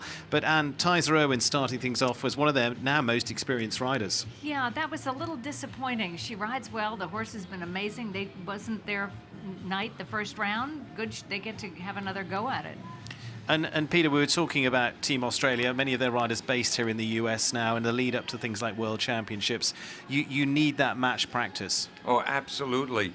You only get good at riding double clear or producing a Nations Cup by riding in them. And Tysa, a fantastic lead-off rider, a little unlucky. Let's see what she does in the next round.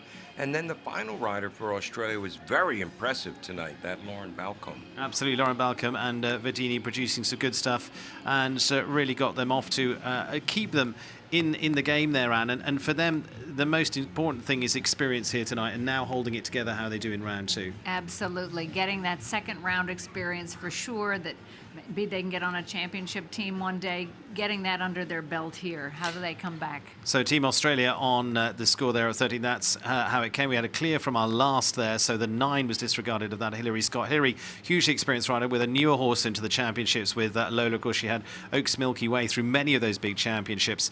8 from their first, 5 from their second from Jamie Winning-Kermond, and a total of 13, but 0 score from Lauren to finish things off for Team Australia. Round 2 awaits. So that's Team Australia. So 6 teams coming for round 2. Let's have another little look at the next of the teams forward, and that is going to be next forward in the lineup for our lineup tonight.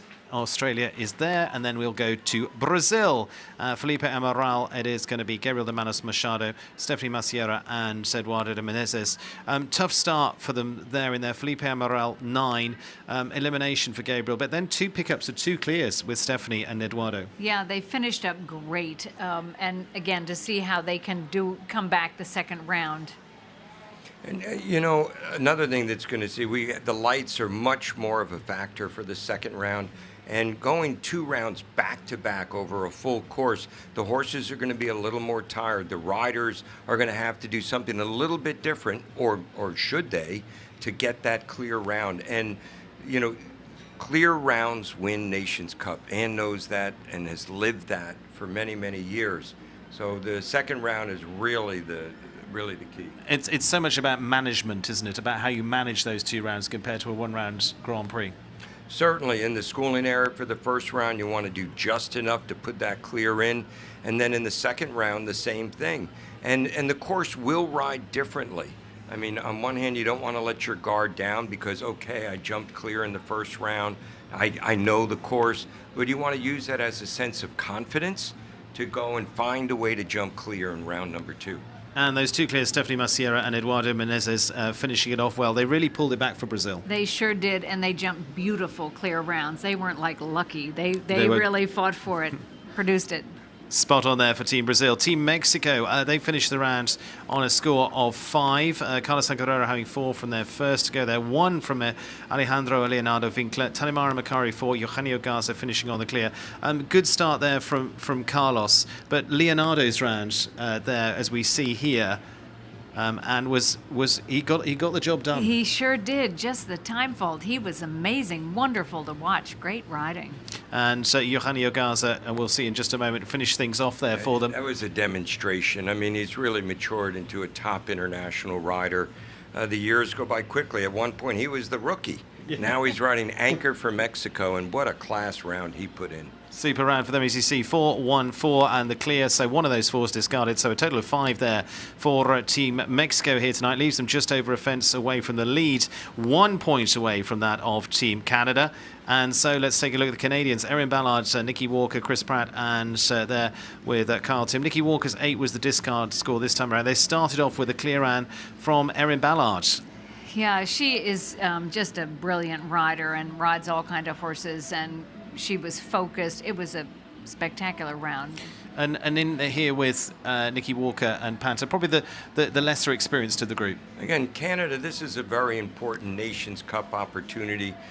Ian Miller, I'm sure you heard earlier, talk about they don't have that many Nations Cups to go into to determine their team for Aachen. And this is one of the few they get to go in. Erin Ballard's on that short list. Here we get a look at Kyle Tim. You know, it's a team that's really trying to draw, you know, the magic out of the bag. And Nikki Walker, you know, is the young one. Now, she could be the secret sauce that come this summer. Excellent. Looking forward to seeing her in round 2. And again, Anne, when you've had, you know, she had a good round, just had a couple down, but it was still a good round. You've got to build your confidence, go back in and wipe that slate clean. Absolutely. Go in, learn from what happened the first round, and produce that clear. That's what it's all about. And so it is on to Team Ireland. Team Ireland and Team USA both on the clears, so tied at the top of the moment. We get a traditional battle on the go here, but they're only a fence away from Canada, so 1 fence either side, and Mexico could come back into that as well. We started with Cian O'Connor with a horse who's getting more experience into the Nations Cup with Ulysses here, Pete, but I mean, he's close to, what, 200 Nations Cup appearances? And we usually see Cian riding anchor for Team Ireland. This was an absolutely flawless round. I mean, his horse jumped like a friggin' champ, and you know, just spectacular. And we saw Shane Sweeten, you know, finish the job with a gorgeous clear. Only the 1 fence down with Jordan Coyle in there, and Tom Watchman in there. And I mean, he's Excellent. 21 and really delivering the goods on a regular basis. Absolutely. You know, he's young, but he fights for it. He's a winner. And then, of course, watching Shane come in and nail it. It was fabulous. Absolutely. Shane with a younger ride in there, a Rural Jura SCF, but you see just 1 score on there because the rest were all zeros. And so they stay on a 0 score for Team Ireland, which means they're locked in battle with Team USA, United States of America, on 0 as well. Now, even more commanding here because they didn't even have to send in McLean Ward as the last rider to go. That's a nice feeling there, Pete. Oh, it's wonderful for this individual night of team jumping. In the big picture, you know, do you want to see McLean on this new horse jump 2 rounds? Maybe. Yeah. But as far as tonight goes, great. Leave him fresh, leave him sharp for that 2nd round. And unlike a lot of the Grand Prix that we see here in Wellington, this isn't about who can jump clear. This is about jumping. There's a lot of clear rounds, so there's a different kind of pressure. Yeah. Okay, looking at the scores there, although it says McLean Ward retired, yes, he just didn't need to go into round 2. And Marilyn Little there, Anne, I mean, you mentioned what a great round she's done so far. Yes, she jumped a beautiful clear. She fought for it, kept her focus. And same with Callie. Both girls came back and they said, we deserve to be on the team. We're going to make great clear rounds and think of us in the future also. Well, everyone proving their points. Great to have the expertise that I'm going to have right the way through our 2nd round of this Nations Cup as well. Peter Leone and Ann Kaczynski. And we're going to be back in just a few moments' time. We're going to take a very short break as we build up to the start of tonight's round 2 of the Nations Cup. Just a few minutes away. Back in a minute.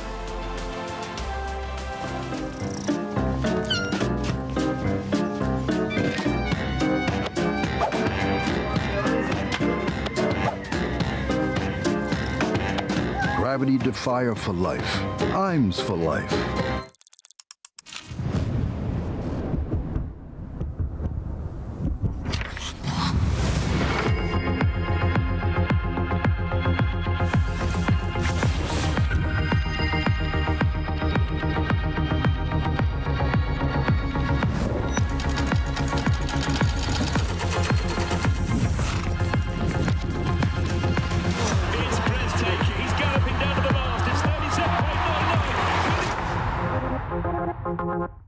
What does it take to be a pedigree pup league? The right equipment. All right, let's see some hustle out there, guys. That's right, stay low. Shorty, I want to see you post up. It's going to be a long season. We fly horses anywhere around the world, whether it is a hobby horse or it's an Olympic champion. It's about getting an animal from point A to point B safely, in best of health, and in the quickest possible of time. We understand the business better than anybody else. We do not leave any stone unturned, and we are staffed by horse people from every layer of the company. We give horses wings around the world, across the globe, or across the street. I think as trainers or anybody else, there's so many things that these horses do for us. I've always said horses give me wings, they take me all over the world, and they give me a sense of responsibility. Again, there's so much good that a horse can do with people, and we just need to be so responsible, and we owe it to them to do what's absolutely the best for them as well.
Thanks for walking us through the plan. You guys heading up north soon? Yeah, got Lizzie for a couple weeks this summer. Taking her fishing, I hope. That's the plan. Doors.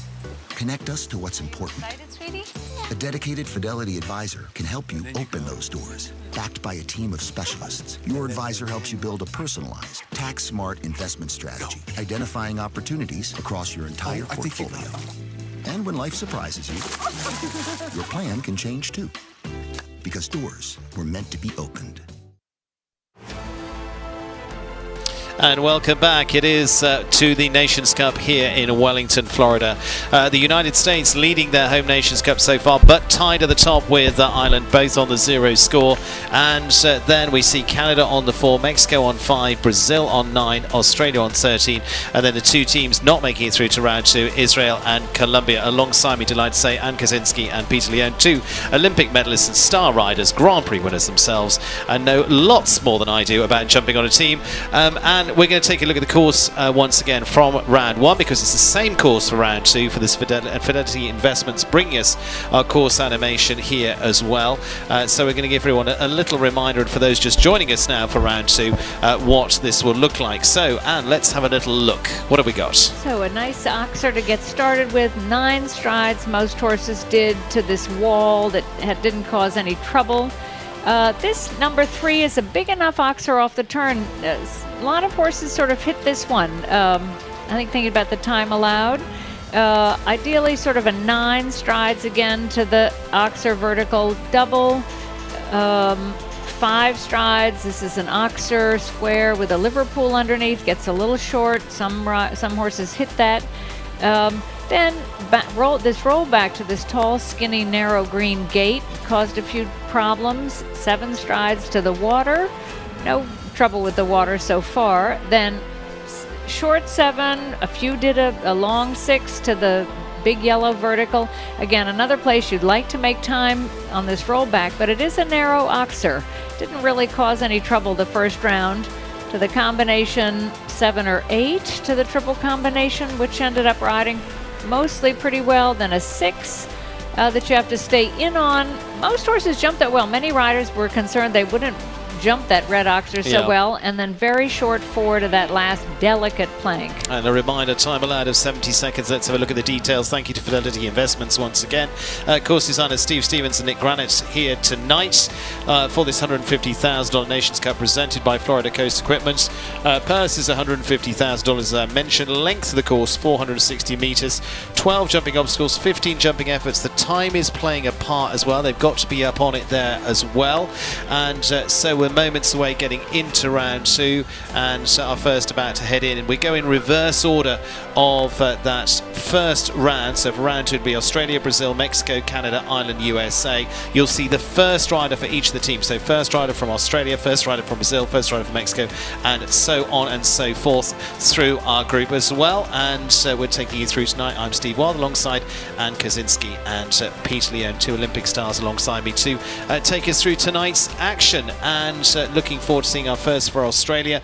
Ireland and USA locked in battle on a 0 score, but 1 fence away is Canada, just over a fence away is Mexico, and Brazil on 9, so not too far off that as well. Peter Leone, the fact it's tight is going to make this very interesting. Oh, no question. You've got 4 teams that are going neck and neck, and I wouldn't be surprised if a time fault decided the winner or not.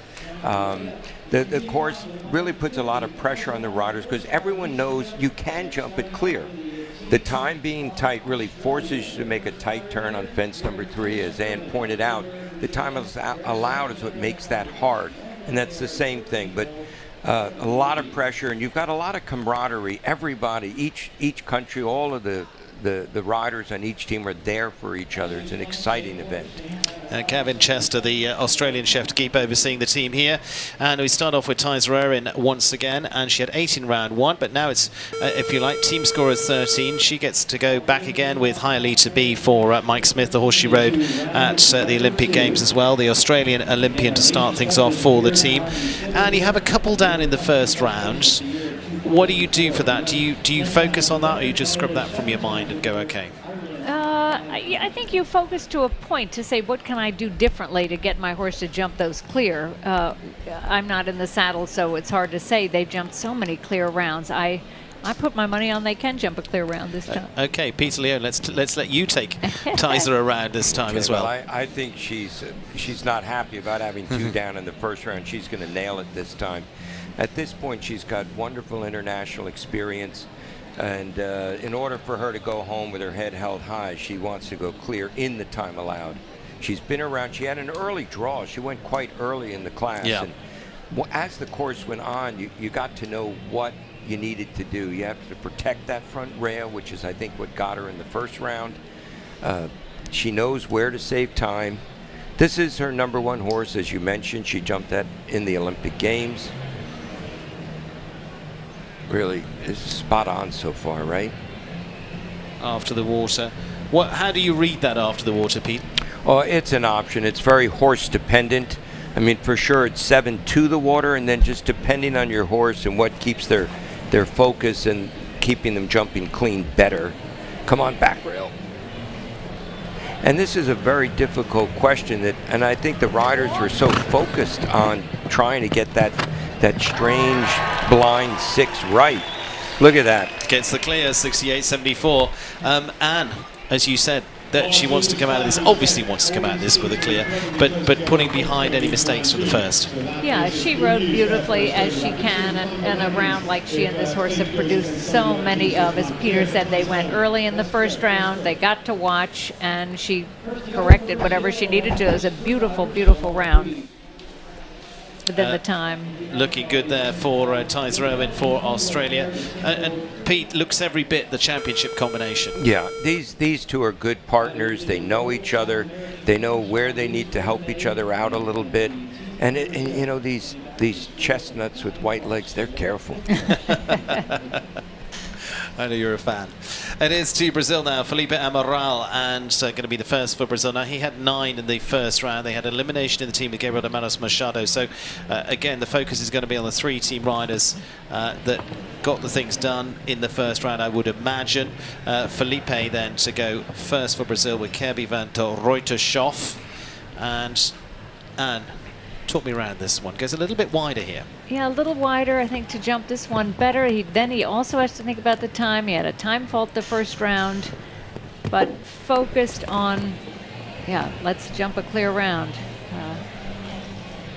So far, excellent, focused. He's working on the time now to this skinny gait. Big strided horse, Ian. Yeah, very, very big. And so you have to work on the time. Too bad at the skinny. Met it a little short. Let's see if he can just come home with 4 faults for his team. Again, thinking about the time a bit more now than the first round, I think. Slimmed up boxer, as you said, not very wide. And this is feeling slow. 70 seconds the time allowed. It's going to be a little bit close to that. As you're absolutely spot on. I think it's just going to be right on the money. He's going to have the plank at the last, and he's going to have 1 time full there, 70.37. So 5 there for Felipe Amaral. And well, it's an improvement on the previous round. He had 9 in the previous round, 5 in this. Peter, your thoughts on the round overall?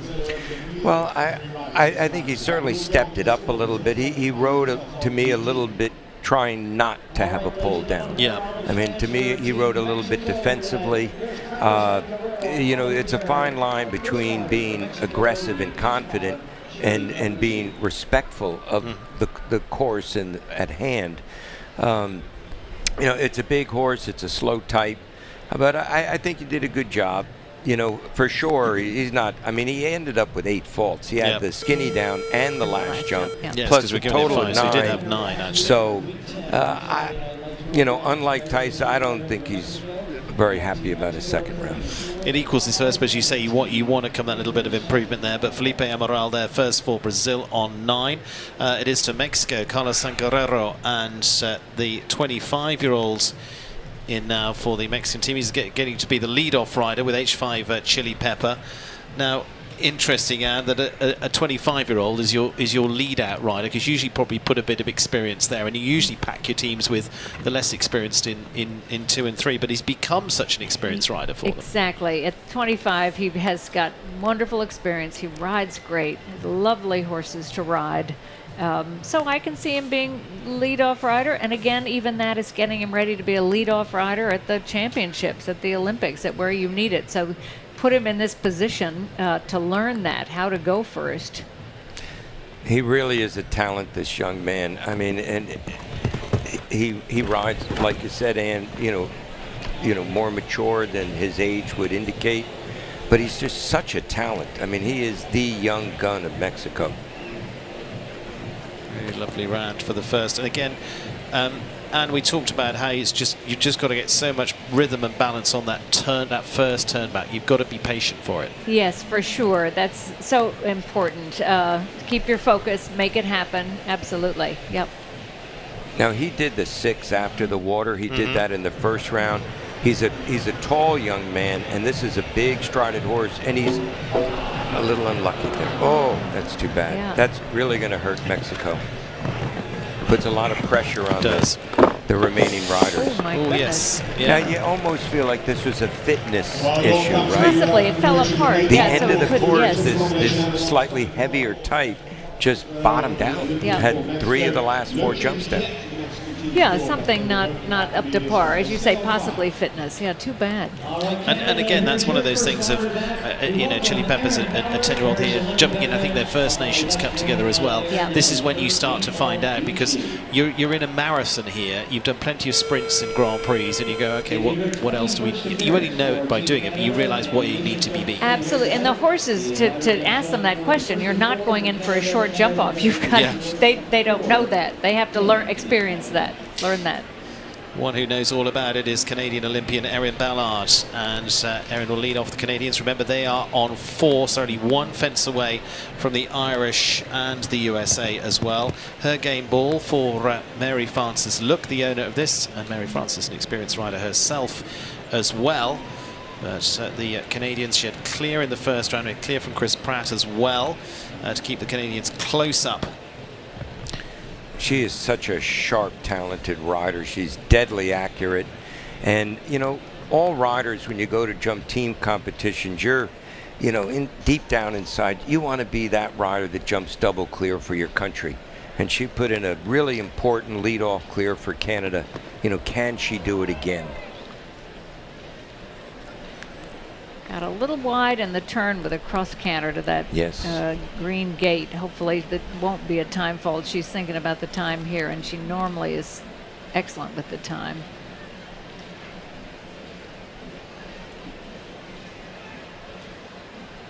Oh, that's trouble. That's trouble.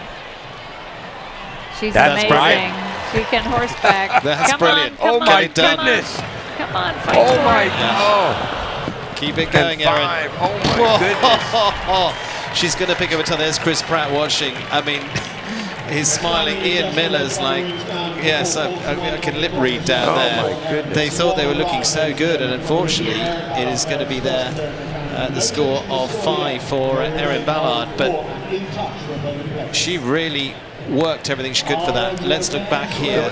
She went to add, and they just got into a fight. The horse fought with her and messed that up. She was amazing to stay in the middle of them and get through the triple. That was fabulous. And then the horse got lost again. Yes, the reins got long. And she almost made it. Yeah, but she fought for it. I mean, that's what Yes. you want also, team riders. Yeah, She exactly. fought for it. Yeah, and said, okay, this is where we're going. and as somebody said to me the other day, a top trainer, Cian O'Connor, is going to go next. Talking of top trainers, the world number 22 is going to be for Ireland. But as I say, a top trainer said the other day, you've got to tell them where they're going. And instantly, Erin took over again and went, this is where we're going. Exactly. Let's move on to Cian O'Connor. And Stephen, this horse had one of the most impressive performances in the first round. I mean, jumping a foot over every jump. We normally see Cian O'Connor riding anchor. Yeah. But what a treat for Ireland to have him leading off. And this, as they said, is where this horse, Cian does not need the experience in Nations Cup. He's jumped literally, say, close to something like 200 of them. But, you know, in terms of the horse getting championship experience, that's what it's here for tonight, and delivered certainly in round 1. I don't want to speak too soon in round 2, but touch wood, good so far. Excellent. Well, Cian has the experience and to tell the horse what the job is. And the horse is an amazing athlete. Beautiful.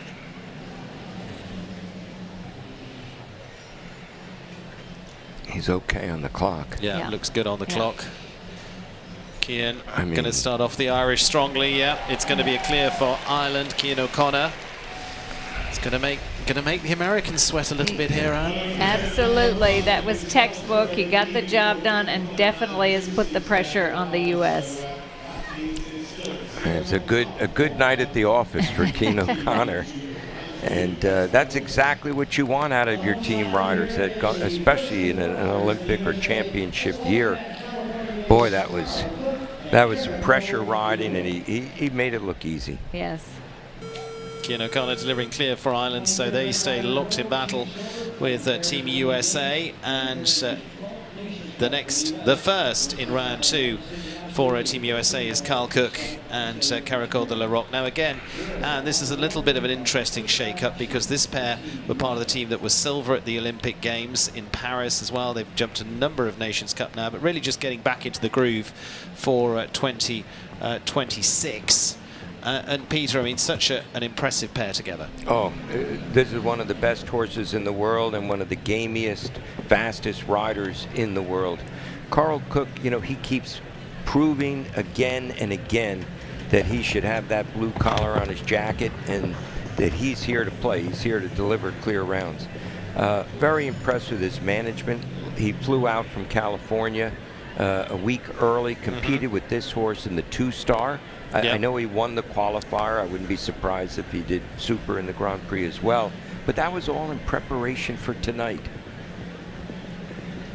And he's, you know, it's important. He's showing Robert Riddle and Chef to keep that, you know, this is, he's a horse rider combination you can count on. No pressure, Carl, but. He's lived up to the pressures now, don't worry. Yes, he's learned to take the pressure for sure. He's matured tremendously. A little unlucky there. Ireland has a moment's breath. Come on. Oh, got it done, and so it is 4 there for Carl Cook and Caracol de la Roque, completing the first round. Clear for Ireland, 4 for the USA. It's looking very interesting. We'll head down to Ali. Down here with Tyza Irwin. Tyza, so your first round yielded 8 faults. Second round cleaned it up to a clear round. What made the difference? The crowd, the atmosphere. Yeah, thank you everyone for coming out. We needed a little boost. And how do you think she felt in the first round versus the second round? Yeah, first round was just 2 light touches. I think I just needed her a little in front of my leg, and she needed that energy. She's an experienced horse now, and yeah, the second round we brought it. She looked fantastic. We wish you the best of luck for your rest of your circuit. Back to you, Stephen. Thank you very much. Yep, hearing from Tyza, who jumped a fantastic round with Hialeah B. Now it is on to the next. We're going to Australia, so it looks like we're moving over Gabriel de Matos Machado, because of course he unfortunately had that difficult elimination in the first round. So it'll be 3 for Brazil. Jamie winning Kermont and Lara Watch Koblenski for Rachel Peel for Jamie now. Second rider for the Aussie squad.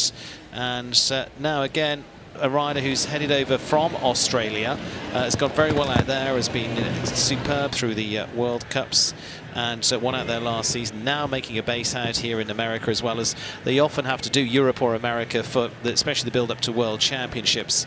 And jumped around for just the 5 in the first round. Yeah, see if she can bring home a clear. She's been around, she knows how the course rides and how it will be for her horse. I think she still has to think about the time a little bit. Was a little wide to the third jump.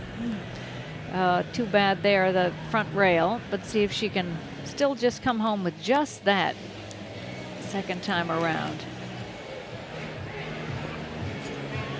Very big. Yeah, I like it. Jumped a lot of good jumps. See if they, and again, the 2 rounds, see how they are with that and under the lights more.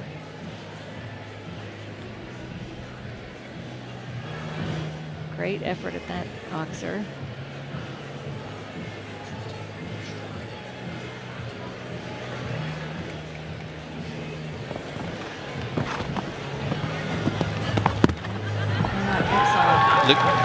Looks good for time. Just in, just 70.86 in fact, they're saying there, which is just over.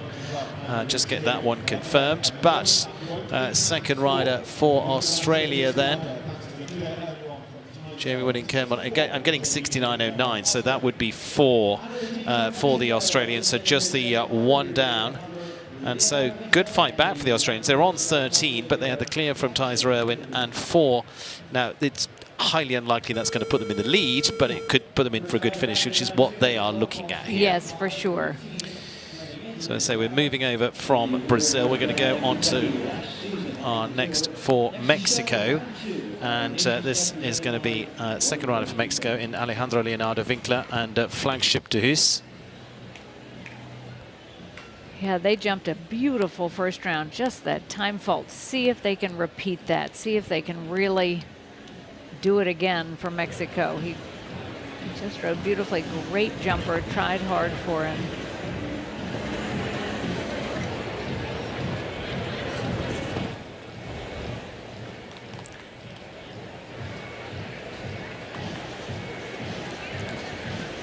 And in the very early history, obviously, when it was a military competition, played a massive part in it as well.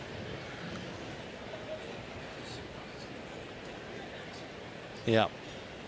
Well, you know, again, develop the tours in Mexico now, gives them good exposure to a list of big shows there that they can compete on home ground. But again, he's out, he's getting it done so far. This will be one of the tests they had for the previous round, where they want a little more control in there.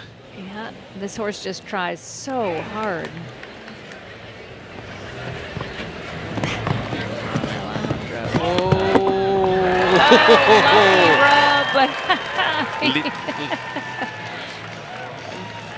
Leave it there. Leave it there. It is. Looks like clear there for them. And so, in fact, just what 68-61 I'm getting, but I'm also getting 1 time, so I'm getting both scores.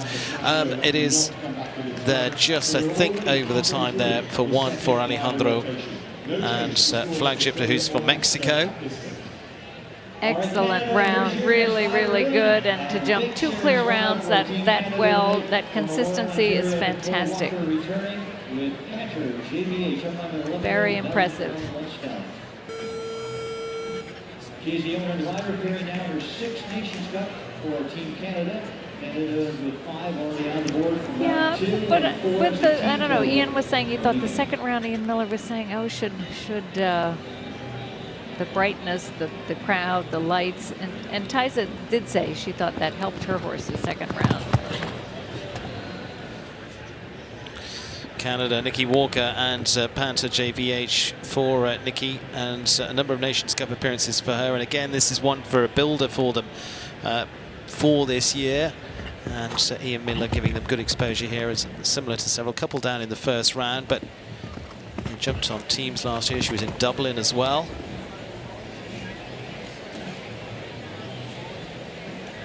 Yes, for sure.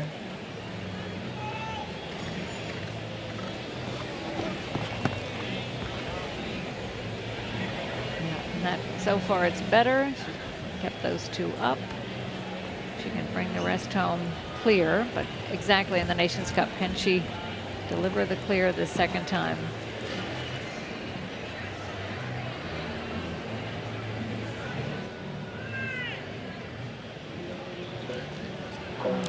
Just catches that. Yeah. But even so, just on the 4 will help.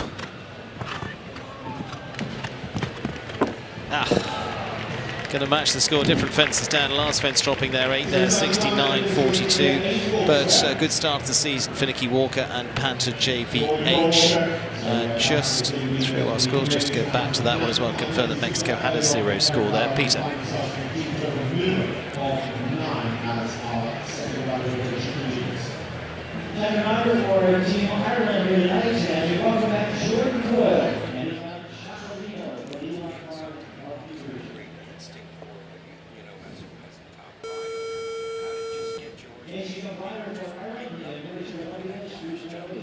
Yeah, the second round, and she's young, you know, she'll learn, and that's why she's here. You know, you learn from these experiences. The part she messed up the first round, she fixed.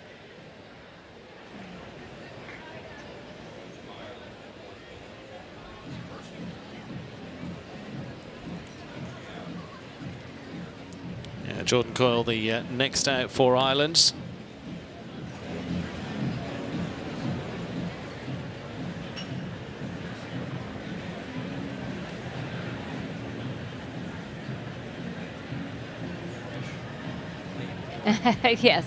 Yes, right.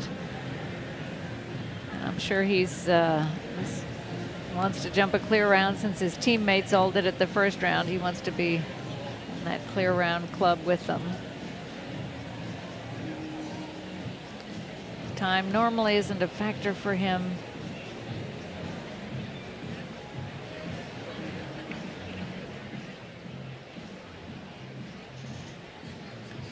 Yep, he did that the first round very well.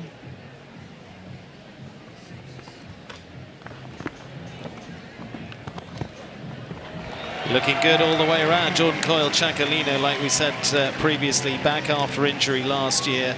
And that was for the rider rather than the horse. The horse looking in fine fettle and ready to go. Both there and improving on that as well for Jordan Coyle. Just a 4 in the first round, clear in the second.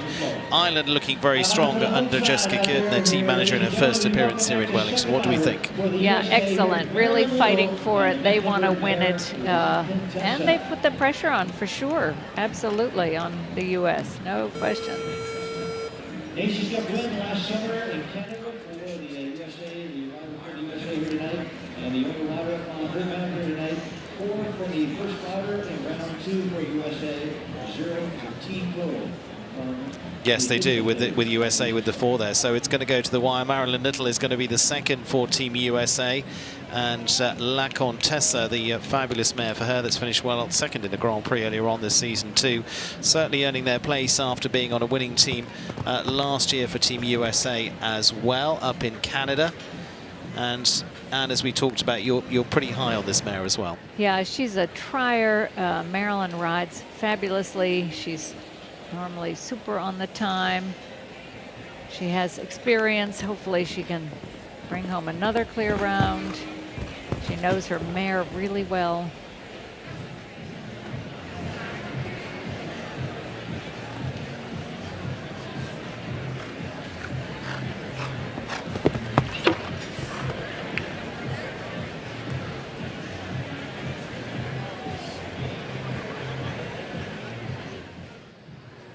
Yes, and what you learn from each round, that you want to improve or stay the same. Can you just stay the same?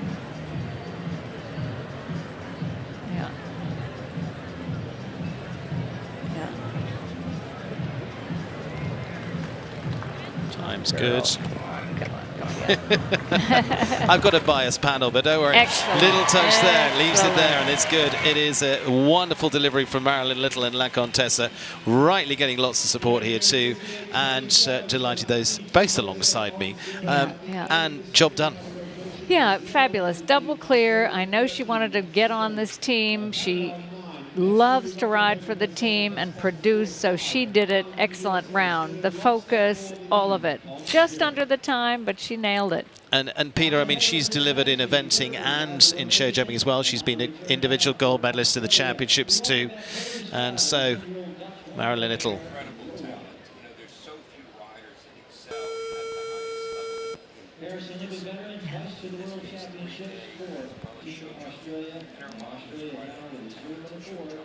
Yep. Yeah. Well, now to Australia, and this time to Hilary Scott and Lola. Hilary with lots of experience with Oaks Milky Way. Now another horse bred by mum, Alice Cameron. And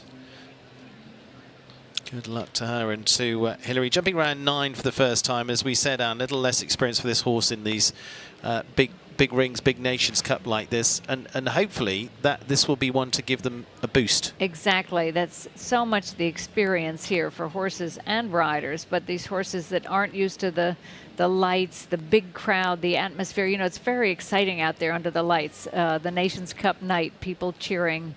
So the horses have to learn to hopefully love that, to go to the Olympics and go to big championships. So far, super. They rise to the occasion, and then unfortunately there are those that get small and kind of close up. Yes, get a little afraid with all the atmosphere, and so far they're doing a great job. 2 fences. Come on. Going to be close on the time, but bummer. Just 69.29 is the time, and so just the forward, just inside the time for Hilary Scott this time of Australia and Lola. Overall, and again, step forward. Excellent round. She really was fighting for it. The horse jumped great and just couldn't get it back enough for that last jump, that last delicate plank, but the rest of it was great. This ride to the triple combination, she rode beautifully. Fabulous. Horse jumped brilliantly, fighting for it. Oh, that's a shame, that last one. Great ride to the 6. Too bad. So just the 4 for Australia. They were on 13 after that first round. They got 2 round. They've got clear in the 4, so they're carrying 4 regardless. So the team going up to 17. Stephanie Macieira for Brazil now, and Stephanie jumped to super round. In fact, we had 2 very good rounds for Brazil, both on clear. Stephanie Macieira and Eduardo de Menezes. Novak de Calvary, little touch there at the Wellington fence for the second for the Brazilian team. They are 1 rider down, so they're all counting scores. They've got a 9 at the moment, and so with Stephanie, who's been a winner out in Belgium last season, competed at the Wellington for the last couple of years as well. Yeah, they jumped a beautiful first round. Had a little lucky rub just now on that 3rd jump. Let's see if she can jump double clear.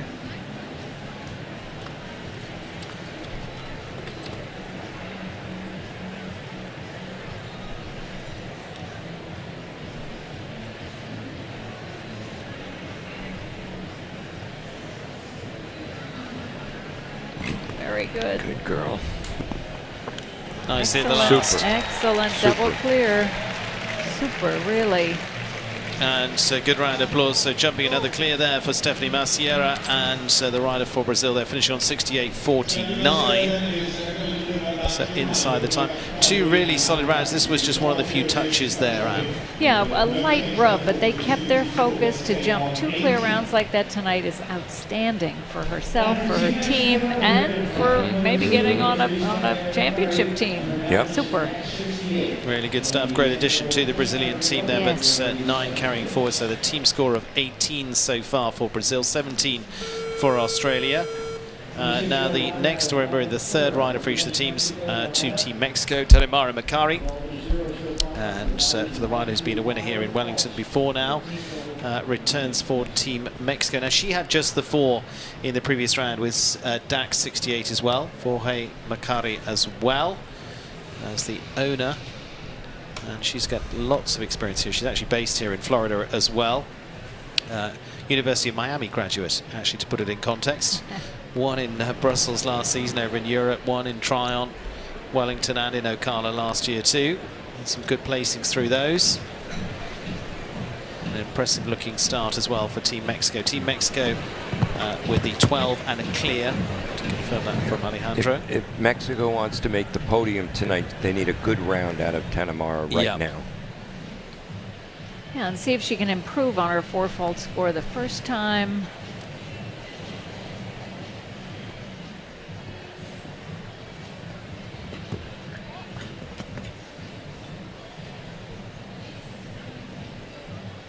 Yeah, so far very good. Yeah, nice precise ride.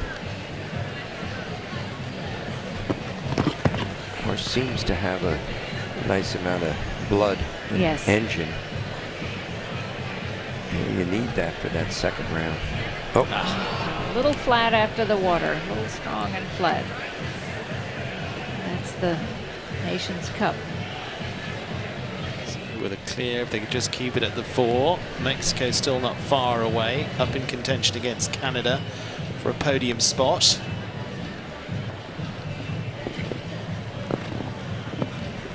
Hold it together. Oof, worked it. She fought for it. Finished on the 4, 68-32. So 4 there for Team Mexico. That's going to be counting for their team score. So they're going to be a team score of 9 so far. Still looking at potential podium finish.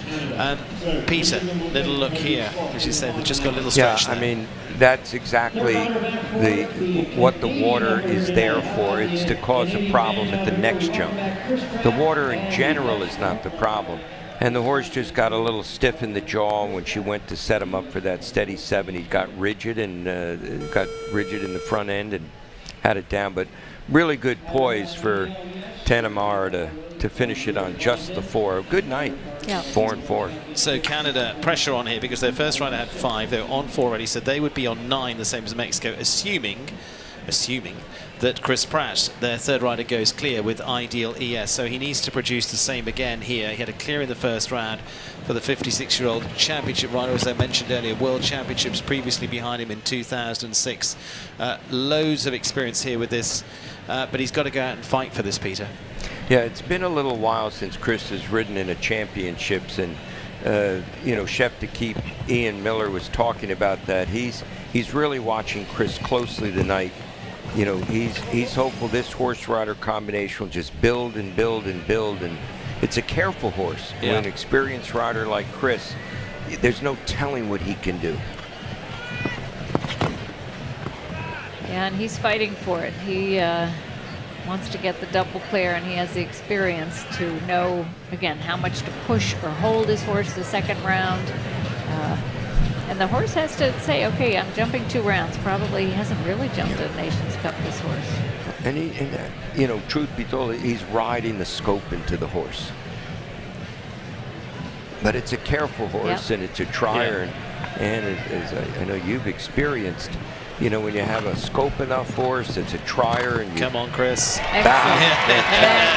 He did it. Super. Time's good as well for the Canadian Chris Pratt. Double clear from him. And so Chris showing the way, and experience leads. Experience, fantastic. You know, he's a great rider. His foundation is excellent. He's done a wonderful job with these horses. I know he wants to be on the team and do this. He loves this, and no, I'm so happy for him. He rode beautifully and fabulous 2 clear rounds. And so for the team, it means Canada on a score of 9 so far, same as Mexico for a potential podium spot. Ireland, their third ride, if they go clear, they will be done on the clears. USA have then got to try and match them. And their third rider out is the 21-year-old Tom Watchman. Do it easy for the Coolmore show jumping. If he does it as easily as he did in the first round, Ireland will be there and USA will be looking to try and force a jump off. It is Tom then, who was the winner of the London Grand Prix on the winning team as part of La Ball for the Irish last year as well.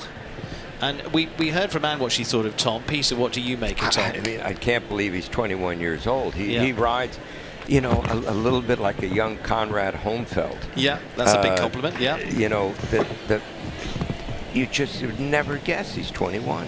He rides with confidence, he rides with technique, he rides with connection. You know, he's got a great support team behind him, but at the end of the day, he's the one that's in the ring delivering the ride. Yeah, and he's going to fight for it. He wants to win this. He wants to jump 2 clear rounds. He wants to put the pressure on the U.S. I mean, how many 21-year-olds jump in a championship for their country? Yep. No, poise, confidence, talent, of course. Now Ireland to leave USA. Oh, that opens things up. So you get to wear 2 hats, analyst hat and your chef to keep hat. And that was on 4 for Tom Watchman. Do it easy, lovely round from him, but it does put them on 4. So Ireland still could potentially finish on 0, but like USA, they're going to have to fight for it now. And imagine for a moment if he had a time fault. Yes, I'd rather not, but yes. But I mean, he was under the time, and that's what keeps this extra tight. So yeah, he just rubs this off. He rode in well, jumps the ox are great, and just doesn't rock back quite enough. Bummer. So it is there with Ireland still on 0, but if USA can go match that up now.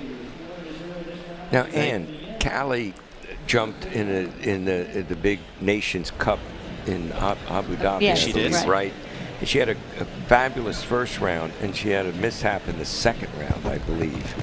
And so this is a little bit of internal pressure, I would think. Yes, to come back and do this again. It was on a different horse. This horse she knows better and is, I think, super confident with. Let's see if she can produce another clear. Callie shot with the pressure round to produce the clear for Team USA to keep them up against Ireland. Big jump in.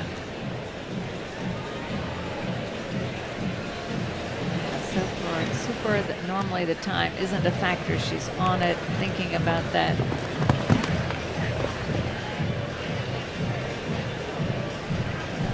Excellent so far. Fights for it here.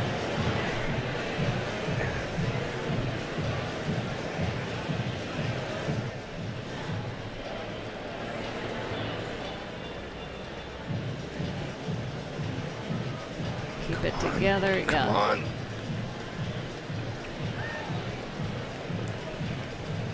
Key round for Team USA. Got to leave this up. And wow. she will. Wow. So there it is. Brilliant clear under the tutelage of the Mans as well. John and the great BC band as well. Big beaming smile across her face. And so Team USA potentially to stay on 0. Now bear in mind, Ireland and USA have both had 4 in that mix. Yep. So they're not guaranteed 0 yet. No. And you're the manager for the developing teams as well. So you're very much involved in this. What did you think of that? Yeah, excellent. Again, the pressure, bringing it home another double clear. She was fighting for it all the way. To make that clear happen, that's the focus that you want. Fabulous riding. That's what it means. And so it keeps it locked in battle between Ireland and the USA. Canada and Mexico fighting for their podium place. We'll go back to Australia. Final rider for each of the teams now. Lauren Balcombe, who jumped such a wonderful round in round 1 with the clear there, and a wonderful, now well-established partner in Verdini du Goedvelzet for Lauren. And now to try and match that for a second time to complete the score for the Australians. Australia on 17, the best they can score right now. But again, for them, and at this point, really for these teams at this stage, and without sounding again like a record, it's championship experience, because she wants to get double clear in there. Maybe they're not going to get to too many Nations Cups this year and look towards World Championships, but go in with the confidence that this pair can do it. Absolutely, to prove to everybody that she can do it, and her chef and the team and everything. And yet it's a personal thing too. You know, even when your team hasn't done so well, my God, it's a personal come back. I'm going to jump a double clear. Yes, for my team, but also it's a... Yeah, and Australia have done well in this round. Clear, 2 4s, been very close on there, and showing that they're a team that can be competitive in this. Yes, absolutely, very much so. So I hope she can repeat it. Like I said earlier, that this their combination, these two, are fabulous together. So we're just waiting for a moment, just resolving a technical issue there, and so pick up with Lauren Balcom in just a moment. As I say, just to give you a moment to revise. Australia potential score of 17, Bristol on 18, and in fact we're going to quickly head down to Ali down in the warm-up. Am I looking at you? Yes. Yes. Down here with Robert Ridlin, chef to keep of the U.S. team. We did a piece on you earlier, but you're sitting in a really great position right now. What was your strategy on saving McLean's horse for the first round? Well, exactly that. We already had 0 in the bag, and why use an extra round when you don't need to, especially when there's a possibility of a jump off. We're still in that position. Yes, it's a relatively new horse for him, so going out there, but we talked about it, and it just made sense to save him. Do you have thoughts on who you might use in the jump off if it comes down to that? It's a little early. I've already talked to Carl about it. I'm going to talk to Callie right now. We've actually got some fast ones in the jump off if it comes down to that. Maryland can be fast, so it'll certainly be one of those 3. Logically, you would say Carl, because, I mean, he's known to be a super fast horse and rider. Yes, absolutely. Well, best of luck to you. Thank you so much, Robert. We've got to get in that jump off first. Hey, look at the colors. All right. Back to you, Stephen. Thanks. To Ali down there. I think he's hoping he's going to be having the winner's interview later on. We teased him with that earlier on this week as well. But Robert's saying there, saving McLean's horse, although the horse wants experience, that he's got half an eye on there might be a jump off tonight. Yes. And the fact that he's just got that eye on, well, we maybe need to leave this pair fairly fresh. Yeah, and that's part of the chef's job, to really read your team, know your horses, who you put where, how they're jumping, the 2 rounds, the lights, the weather, all of that. There's a lot of strategy that goes on behind the scenes. Well, let's say, just recap on the teams. Australia 17, Brazil 18. These are the best the scores they can have. Brazil actually with 1 minus rider, so they are definitely on 18. Mexico, best potential score of 9. Canada 9. Ireland could still get to 0, and so could USA with both those on a 0. We're going to take a very short break, and we'll be back with our final horses in just a few moments' time. Join us back here from Wellington in a couple of minutes.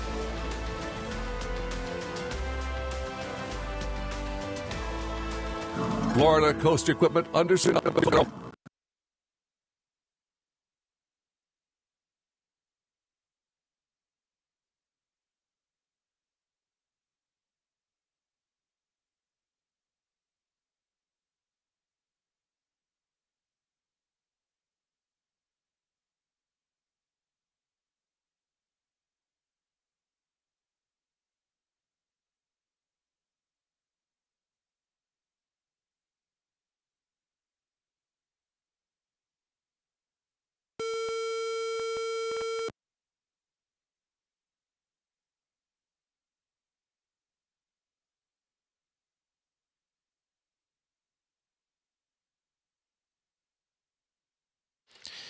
Well, welcome back. And Lauren Balcom, Verdine de Hoedveld said for Australia then getting underway. Final rider for the Australians. Jumped a superb clear in the first round and looking to emulate that once again. And Anne looks so impressive in that first. But again, I feel like I'm repeating, but this I really like this pair. Let's just move on to that. I really like this pair. Jumped the heck out of that 3rd oxer. And that, fabulous. They're a great combination. Wow, he's just flying this round. Certainly is looking good. Lauren Balcom and Verdini de Hoetveld said at the moment on the clear. Turns back to the Very gate. impressive. There was about a 4 or 5 minute delay, yeah, courtesy of a technical problem. How does that play into the mindset of the rider that's going into such an important round? Yeah, you've gotta stay focused, and that can happen. It can happen here. It could happen at the Olympic Games. So how do they deal with that? Stay composed. Come on. Fabulous. Boy, just fabulous riding. You can really see how Lauren uses her upper body and works with this horse's back school. That was nicely double done. Clear. Double clear for the Australians. Beautifully done for Lauren Balcom. So, team final score will be just the 4 added in round 2 for Australia. They had 13 in round 1, 4 from round 2. I make that 17. Yes, the computers agree with me as well. So, 17 there, Lauren Balcom producing the clear for Australia. And just lovely. So fabulous to watch. You know, she rides well. This combination is just brilliant. And the way he tries for it, he jumped better the second round, I think, than the first round. And had a beautiful first round, but really rose to the occasion. Very nicely done. So Australia finishing on 17, Brazil on 18. So Australia could move ahead of them. And well, they will move ahead of them because they're going to be minimum on 18. And so for Brazil now, their last rider, Eduardo de Menezes, and this time with London time by Hummer time for the experienced Olympic 2016 rider as well. Multi-championship Nations Cup appearances for him. And again, jumped a fabulous round in round 1, jumping a clear on this, again, less experienced horse in championships, but that's what this week is for. Eduardo, he put on a demonstration in the first round. It was absolutely flawless, composed, just exactly the way it should be. Yeah, a real textbook round. See if he can produce that again with this lovely horse. What a jumper, great jumper.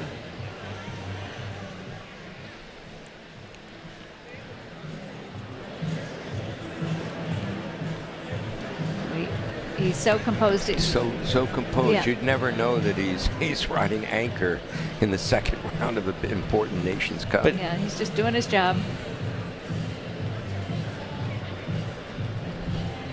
Wow. Yeah. So beautifully centered over that C element. Look at the time.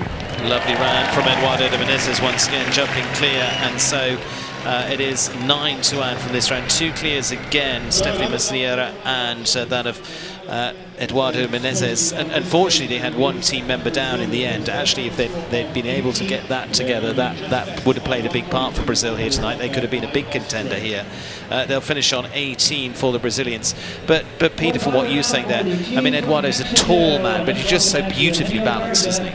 Incredible with such length that he manages his weight distribution and his balance and communicates with his horse so beautifully. You know, the horse, you know, he feels what his horse needs and he gives it to him. It is on to Team Mexico, and the final rider for the Mexicans is Eugenio Garza. We talked about the youth in the team, the 25-year-old that leads them off, 29-year-old here with Eugenio, but he again has been a part of Tokyo, he's been a part of Paris with this horse Contago, and it's been lovely to see. But you know, again, he's really their anchor guy now. Yes, for sure. He's got tremendous experience, again, matured fabulously, can take the pressure, especially with this horse. They've done a lot together. Fighting for the podium, Mexico against Canada, both on 9. Oh. Just a little unlucky there, the back rail. That's a consequential rail. Yeah, and the water. Wow. That's one of the first times we've seen the water tonight.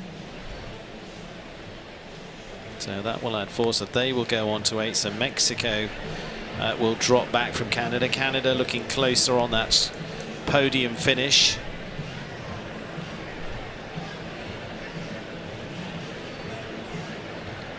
That was a surprise. Very much so. Early Nations Cup, 2 rounds maybe. I don't no, we haven't. And again, they've taken a little bit of a break towards the end of the year as well, really just coming back into it. So it's 8 there for Eugenio Garza for Team Mexico. They can discard the 12 that they had, but they've got, they were 9, so there was 17 there as well for Team Mexico as they complete. Another little look at that. But here at the water, again, they just got not as settled as they usually are at it. The horse, he didn't really ride to the past the tape. He didn't ride to the grass, or in this case the sand on the other back side of the water. He just kind of jumped, rode to it like it was a jump, and horse just jumped over the box. Yeah. Now what happens, Stephen? We got 2 teams on 17. They will get separated on time. So Australia actually on 17 are just a little bit quicker. So they will be ahead of Team Mexico, because Mexico are on 2:06.69, Australia 2:06.17. Let's focus on Canada, going for the podium position here, and it's Kyle Tim now, Glamour de Cheneur for the Rain family, for the Canadian based in France, has been over here back and forth competing in Wellington as well in preparation for this. And with wins out in France, was on the Nations Cup in Dublin last year, and Kyle last for the Canadians, jumped around for just the 4 previously, Anne. Yeah, which was, see if he can fix that in the triple combination, but can he reproduce what he did so beautifully? Their round overall was excellent, and to see him keep his focus, fight for it, I think they can jump a clear round. I might jinx him, but he's going to fight for it. He's such a talented, cool competitor, as Kyle Tim. His technique is excellent. He's also combined, with his technique, feeling, and he's competitive. Now, the truth is, statistically, they're still going to finish in bronze, on the podium if he has a rail. So I think the wording is he has a rail in hand.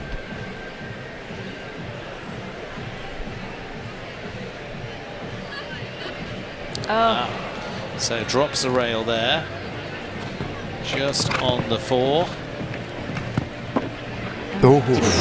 Leaves the last. Amy Miller there on the inside there for Team Canada. And so it is the 4 there for Kyle. So they dropped the 8 from a little earlier on, 5, and then adding the 9 puts them on 13. 13 for the Canadians. As you say, that puts them into podium regardless. So they go on to 13, so they get ahead of the rest. And here...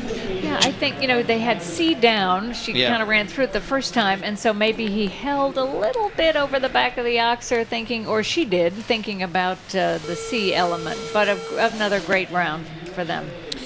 Canada then into that 3rd position at the moment on 13. Now the battle commences to whether we go to a jump off, how this is going to play out. Ireland versus the USA. Now it's gloves off. Here we go. Peter Leone's got a big smile on his face. He likes a big fight like this. I love this. This is great. You got 2 top international riders, Shane Sweetenham from Ireland, McLean Ward from the US. Whoever beats the others. Both riders in the world's top 20. Shane Sweetenham with the less they've got 2 inexperienced horses in this as well. Rural Jura SCF for Shane, 9-year-old coming through here, and he just jumped a lovely first round as well, and got good experience with this horse. So really, it's match for match here.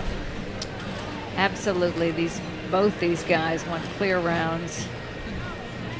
They've been around. They know what they have to do. And Anne, with the younger horse coming to this second round, how much hand-holding do you think is really needed here? This is where you want an experienced rider. Yes, absolutely. Shane's experience will give this horse confidence and how to jump the second round clear again. Got to keep an eye on the clock. Because if you're holding on a little tight, trying to bring home that clear, the time float will kill you. Not normally a problem for Shane, but wow, he did the 7. He's good on the clock. Yeah.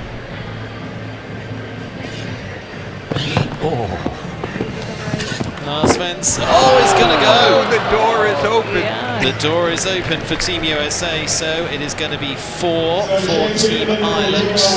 Last fence going there for Shane Sweetenham in Rural Jura SCF. He did such a great job of keeping the package together up to that point. He did, absolutely. That was too bad. Just just happened. I think he rode well.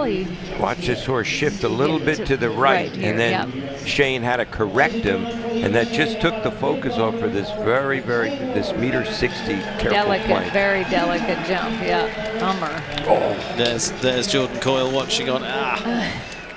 Well, it's not done for the Irish yet because McLean has got to jump clear. Yes. If he does have a fence, well, I mean, the USA regardless would finish on 4 because they got 4 from their first rider, so they would finish on 4 regardless, so they would still jump off against Ireland. Exactly. McLean Ward then, the world number 10.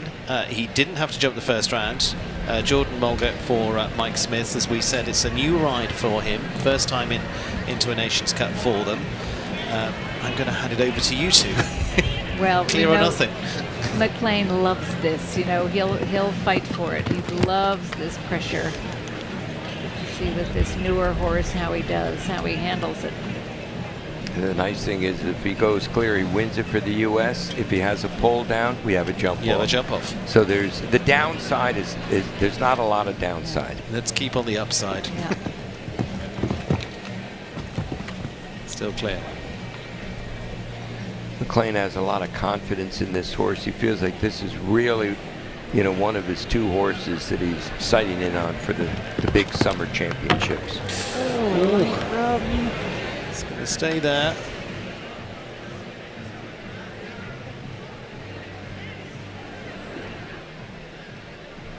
Okay, the twice Olympic gold medalist knows what pressure is. Yep, loves it. Thrives on it.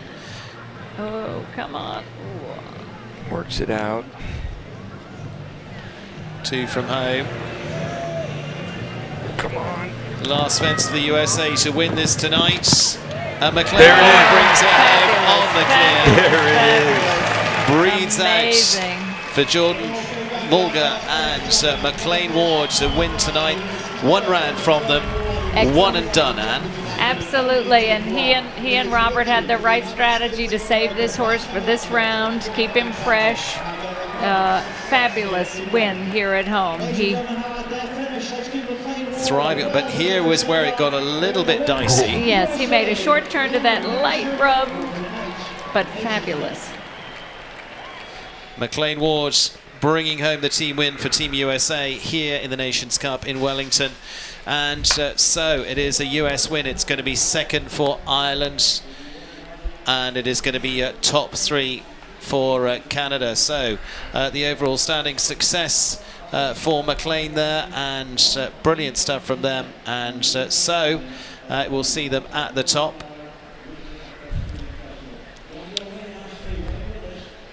I mean, what so more let's could just remind you of the overall standings of the Nations Cup completed here with the podium, and moments away from also the presentations here. Great to have home success in the Nations Cup as well.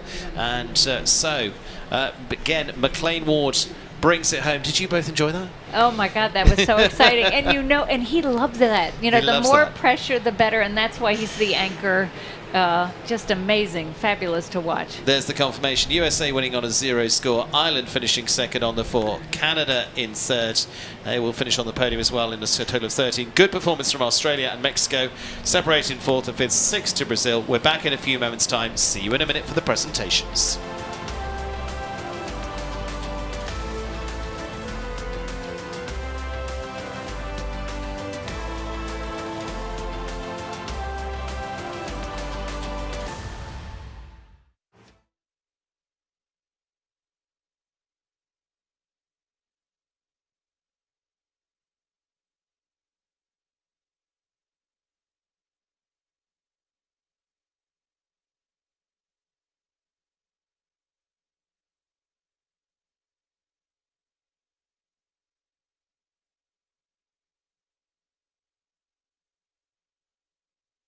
It right to the wire as the last to go there as well. Wonderful performance from a lineup there. Ireland doing battle, and maybe that also bodes well for what's to come. We've got a big year all the way through, and of course many of these building towards World Championships in Aachen in August of this year as well. So this is where the road really starts for those big championship appearances as well.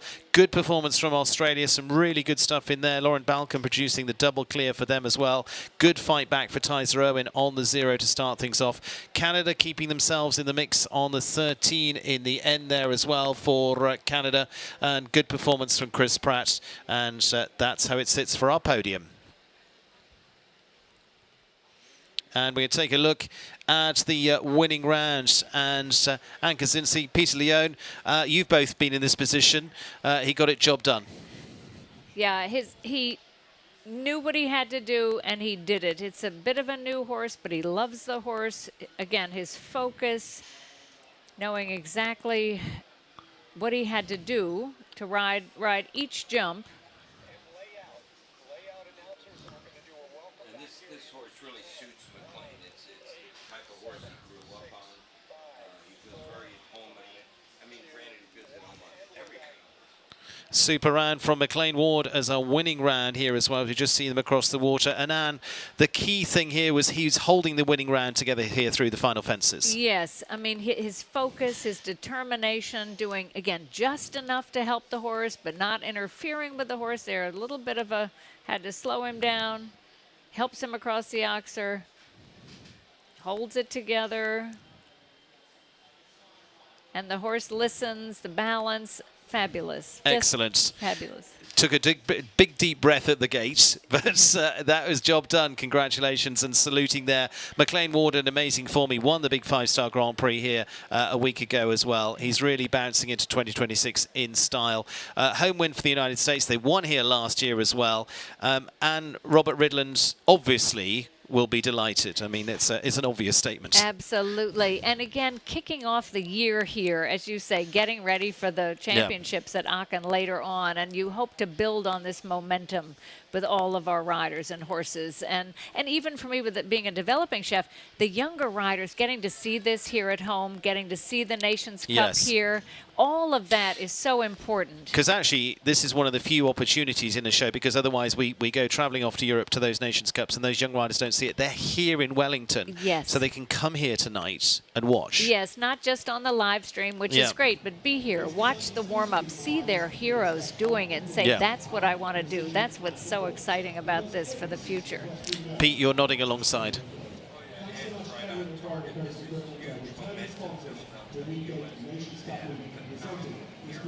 Yes. Winning team is on the course, ladies and gentlemen. We hope that you'll join in the celebration. Yeah. And they will be coming in to enjoy the round of honor. In Rome, they had a whole string. They were also not in a championship year as well, but they made it a championship, if you like, for them by winning Nations Cup after Nations Cup. Yes, and they even Robert has said, don't get your expectations up too high, because he's going to put horses and riders different places, that we won't win all of them to get ready for Aachen. On the other hand, this is great. But if we win all the way, that's fine. If we can win all the way and win there, then it's great. Yeah. Excellent. We're actually going to hear from Robert Ridland, so let's go down to Ali to hear from a delighted Robert. I told him he would get the winner's interview. Well, Robert, you kept us waiting until the final horse. What a thrilling competition. What did you think about your team tonight? Well, they were just amazing. It was really a fun team to put together, and we knew that it would not be easy. The Irish, even on paper and certainly on horseback, were fantastic. We had to be at our best, and it all came down to McLean, but the 2 double clears, and then but we were ready for the jump off too. We already had Carl on for the jump off, so one way or the other, we were hoping we could win it. And, mostly to win it at home is the best thing. Absolutely. And, you have a strong team right in front of you here. We see them mounted over here. What was your strategy in building the team for tonight? Well, this is always an interesting Nations Cup, because you try to build for the future at the same time, not sacrifice results. And so it was a little bit of a half and half. We had new combinations out there. McLean's horse, for example, is a relatively new horse for him.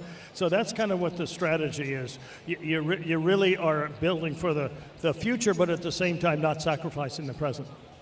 Now you have another competition, another Nations Cup coming up in a few weeks in Ocala, Florida. How important was this win for you tonight? Look, any home Nations Cup is important. It'll be important in 4 weeks, but it was super important tonight. This is a great way to start the year. Well, congratulations, Robert. Congratulations, Team USA. Congratulations to the home team and getting ready for the presentations here. And we are going with home success for a second year on the bounce. I think that is the 11th year that Team USA have won here as well. So that takes them, last year took them into the double digits as well. So well done to them. Yep, that is number 11 on the win list by my quick looking down into my notes. And so good stuff from them all. Fabulous finish for them. And Team USA, thank you to Peter Leone, thank you, Ann Kaczynski. It gives you a lot to be hopeful about this year, doesn't it, as we've said? Absolutely. Starting off like this is so exciting. Really wonderful to see this. And these two girls jumping double clear rounds tonight, wonderful. And there, again, we shouldn't go past the performances of Marilyn Little in there with La Contessa, Callie Schott with Garant as well. And Peter, Carl Cook, who quietly led them off with 2 clears as well. Yeah, Carl did his job tonight. Yeah. He was ready to, perhaps be that jump-off rider for Team USA. Now, you only win a Nations Cup when your riders all come together and ride great as a team, and that's what's so wonderful about team jumping. But I really have to take my hat off to Robert Ridland, not just how he managed this week, but how he's been managing and developing the riders and mixing and matching them. And I mean, you really, really have to give a lot of credit to Robert in addition to these fabulous riders. And from what you said, Anne, interesting in them, and you've got Carl Cook there on a well-established championship horse. The rest are all on horses. Okay, Callie Schott has had a good few Nations Cups behind them as well. McLean is on an inexperienced horse, and Marilyn is moving that horse up. So you've got a mix of everything in there, and exactly as Peter's saying, Robert mixing it up in the pot, but it was the right mix. Absolutely the right mix. He had a good feel for his riders and who he wanted to compete here, and it worked out just as he had hoped. As the chef, you really hope that who you pick for each show is going to work, and it really did. Great to see all of them perform so well. But as I say, the 2 girls jumping double clear round is wonderful. And let's make a comment on the horses as well. I mean, La Contessa amongst those as well. Just look fabulous. Yes, really, both rounds, focused.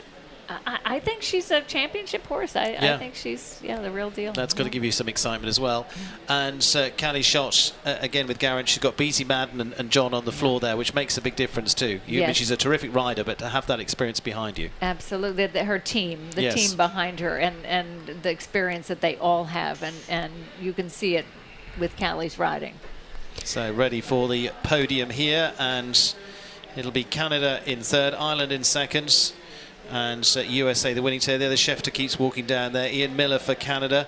Jessica Kearton for Ireland. Jess herself a top 10 rider, Grand Prix winner many times over, as was Ian Miller. I mean, you've got great experience between those 3 chefs in there, Anne. Yes, for sure. And what they can all bring to their teams. And they get so into it. It's such fun to be with them. All the team camaraderie that, as Peter was talking about. The whole week, it's been a whole different feeling. You see riders walking around with their team warm-up jackets on. The pink coats are coming out, and there's we used to have something called a team championship at the big international shows. Okay, we don't have it anymore, but you still feel like what country really won the most throughout the whole week. Excellent. Well, there we see Team Ireland, Team Canada are up there into the podium position, and well done to them. Kyle Tim, Chris Pratt, Nikki Walker and Erin Ballard there to Team Ireland, finishing in 2nd with Cian O'Connor, Jordan Coyle, with Tom Watchman and Shane Sweetnam. And the winning team about to be announced. Thanks to Florida Coast Equipment as well. Sid Rivera, sales manager for them. Jan Rodriguez, Robert Cragg and Ruben Castro representing them too. Jenny Quinlan will be presenting the Dennis Quinlan Memorial Trophy to the winning chef to keep as well. And coming forward with the flowers for the winning team. And the blue to match, Michael Stone, president of Wellington International, with the Dennis Quinlan Memorial Trophy. Down there as well. Lovely piece of crystal and more there as well to be presented. And there our lineup of the top 3. And ready, flowers aloft from our top 3 teams.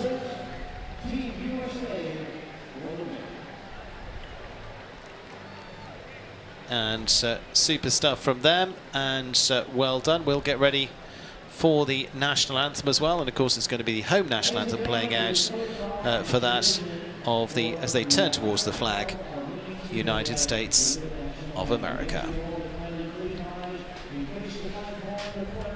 Salutes the team for the USA with the anthem of the United States of America.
The champagne shower. Congratulations to each of the teams. Super finish, real battle, right to the wire, exactly as a team competition should look like. It comes down to the final fence and the final rider, Anne and Peter. It sure did. That was just a great competition. The course was great, the time allowed, the riders, the horses. There's McLean with his kids as well. Get any better than this? The last rider, great sport, and you know what's next for Team USA? What's the next target? I think the LLN and Ocala. Yeah, they're going to be heading up there, and then of course onto the European Tour after that. So lots to come for Team USA. There, McLean Dan with his children, learning what it's like to be as part of a winning team. That will be more in the future. He talked to me earlier on this week about how they just love their ponies, getting in there and enjoying. We're going to be back in a few moments' time. Just to wrap things up, it is very well done to McLean Ward and team, but it is a team effort from the home team of the United States of America to bring home the Nations Cup here in Wellington. It's a home win. We're back in a few moments' time.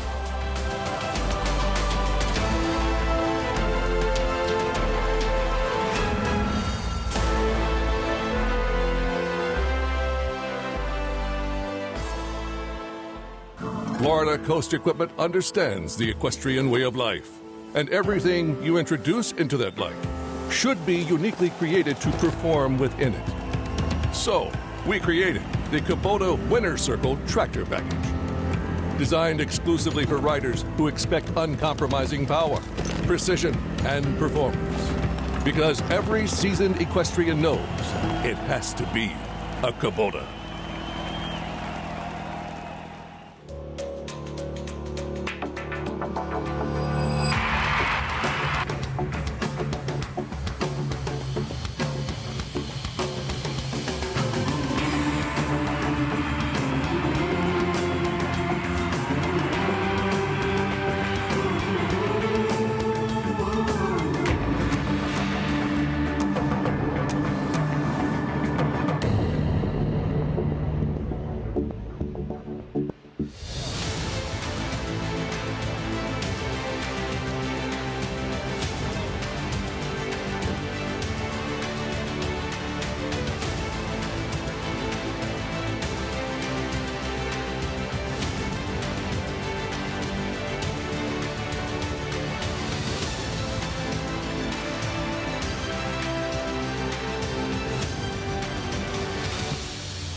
Success for Team USA here in Wellington to complete the Nations Cup here. Ireland finishing second, Canada a podium completion for them as well. My huge thanks to the Olympians alongside me, to Anne Kaczynski and Peter Leone. I think you both had fun there. Yes, that was a fabulous win. Very exciting. Love spending the evening with you. Thank you. Excellent. Thank you, Anne. Peter, thank you for joining. Big year ahead of us. Aachen World Championships 2026. Road starts here. Excellent. Well done to Team USA. Thank you to both of you, and thank you to all of you for joining us as well on a fabulous night here in Wellington too. An amazing lineup of competition, and I'm looking forward to much more here from Wellington, Florida as well. Huge thank you to all of our team behind the scenes. Some terrific performances. Robert Ridland finishing our top chef of the day, and well done to all of them. And my thank you to Peter Leone and to Anne Kaczynski and to Ali Wolf tonight. I'm Stephen Wiles saying so long from Wellington International, where Team USA, the United States of America, claim the Home Nations Cup as part of tonight's exciting team competition. All games airing on the ESPN networks are streaming live and archived on the ESPN app as well. This has been a presentation of Wellington International and ESPN.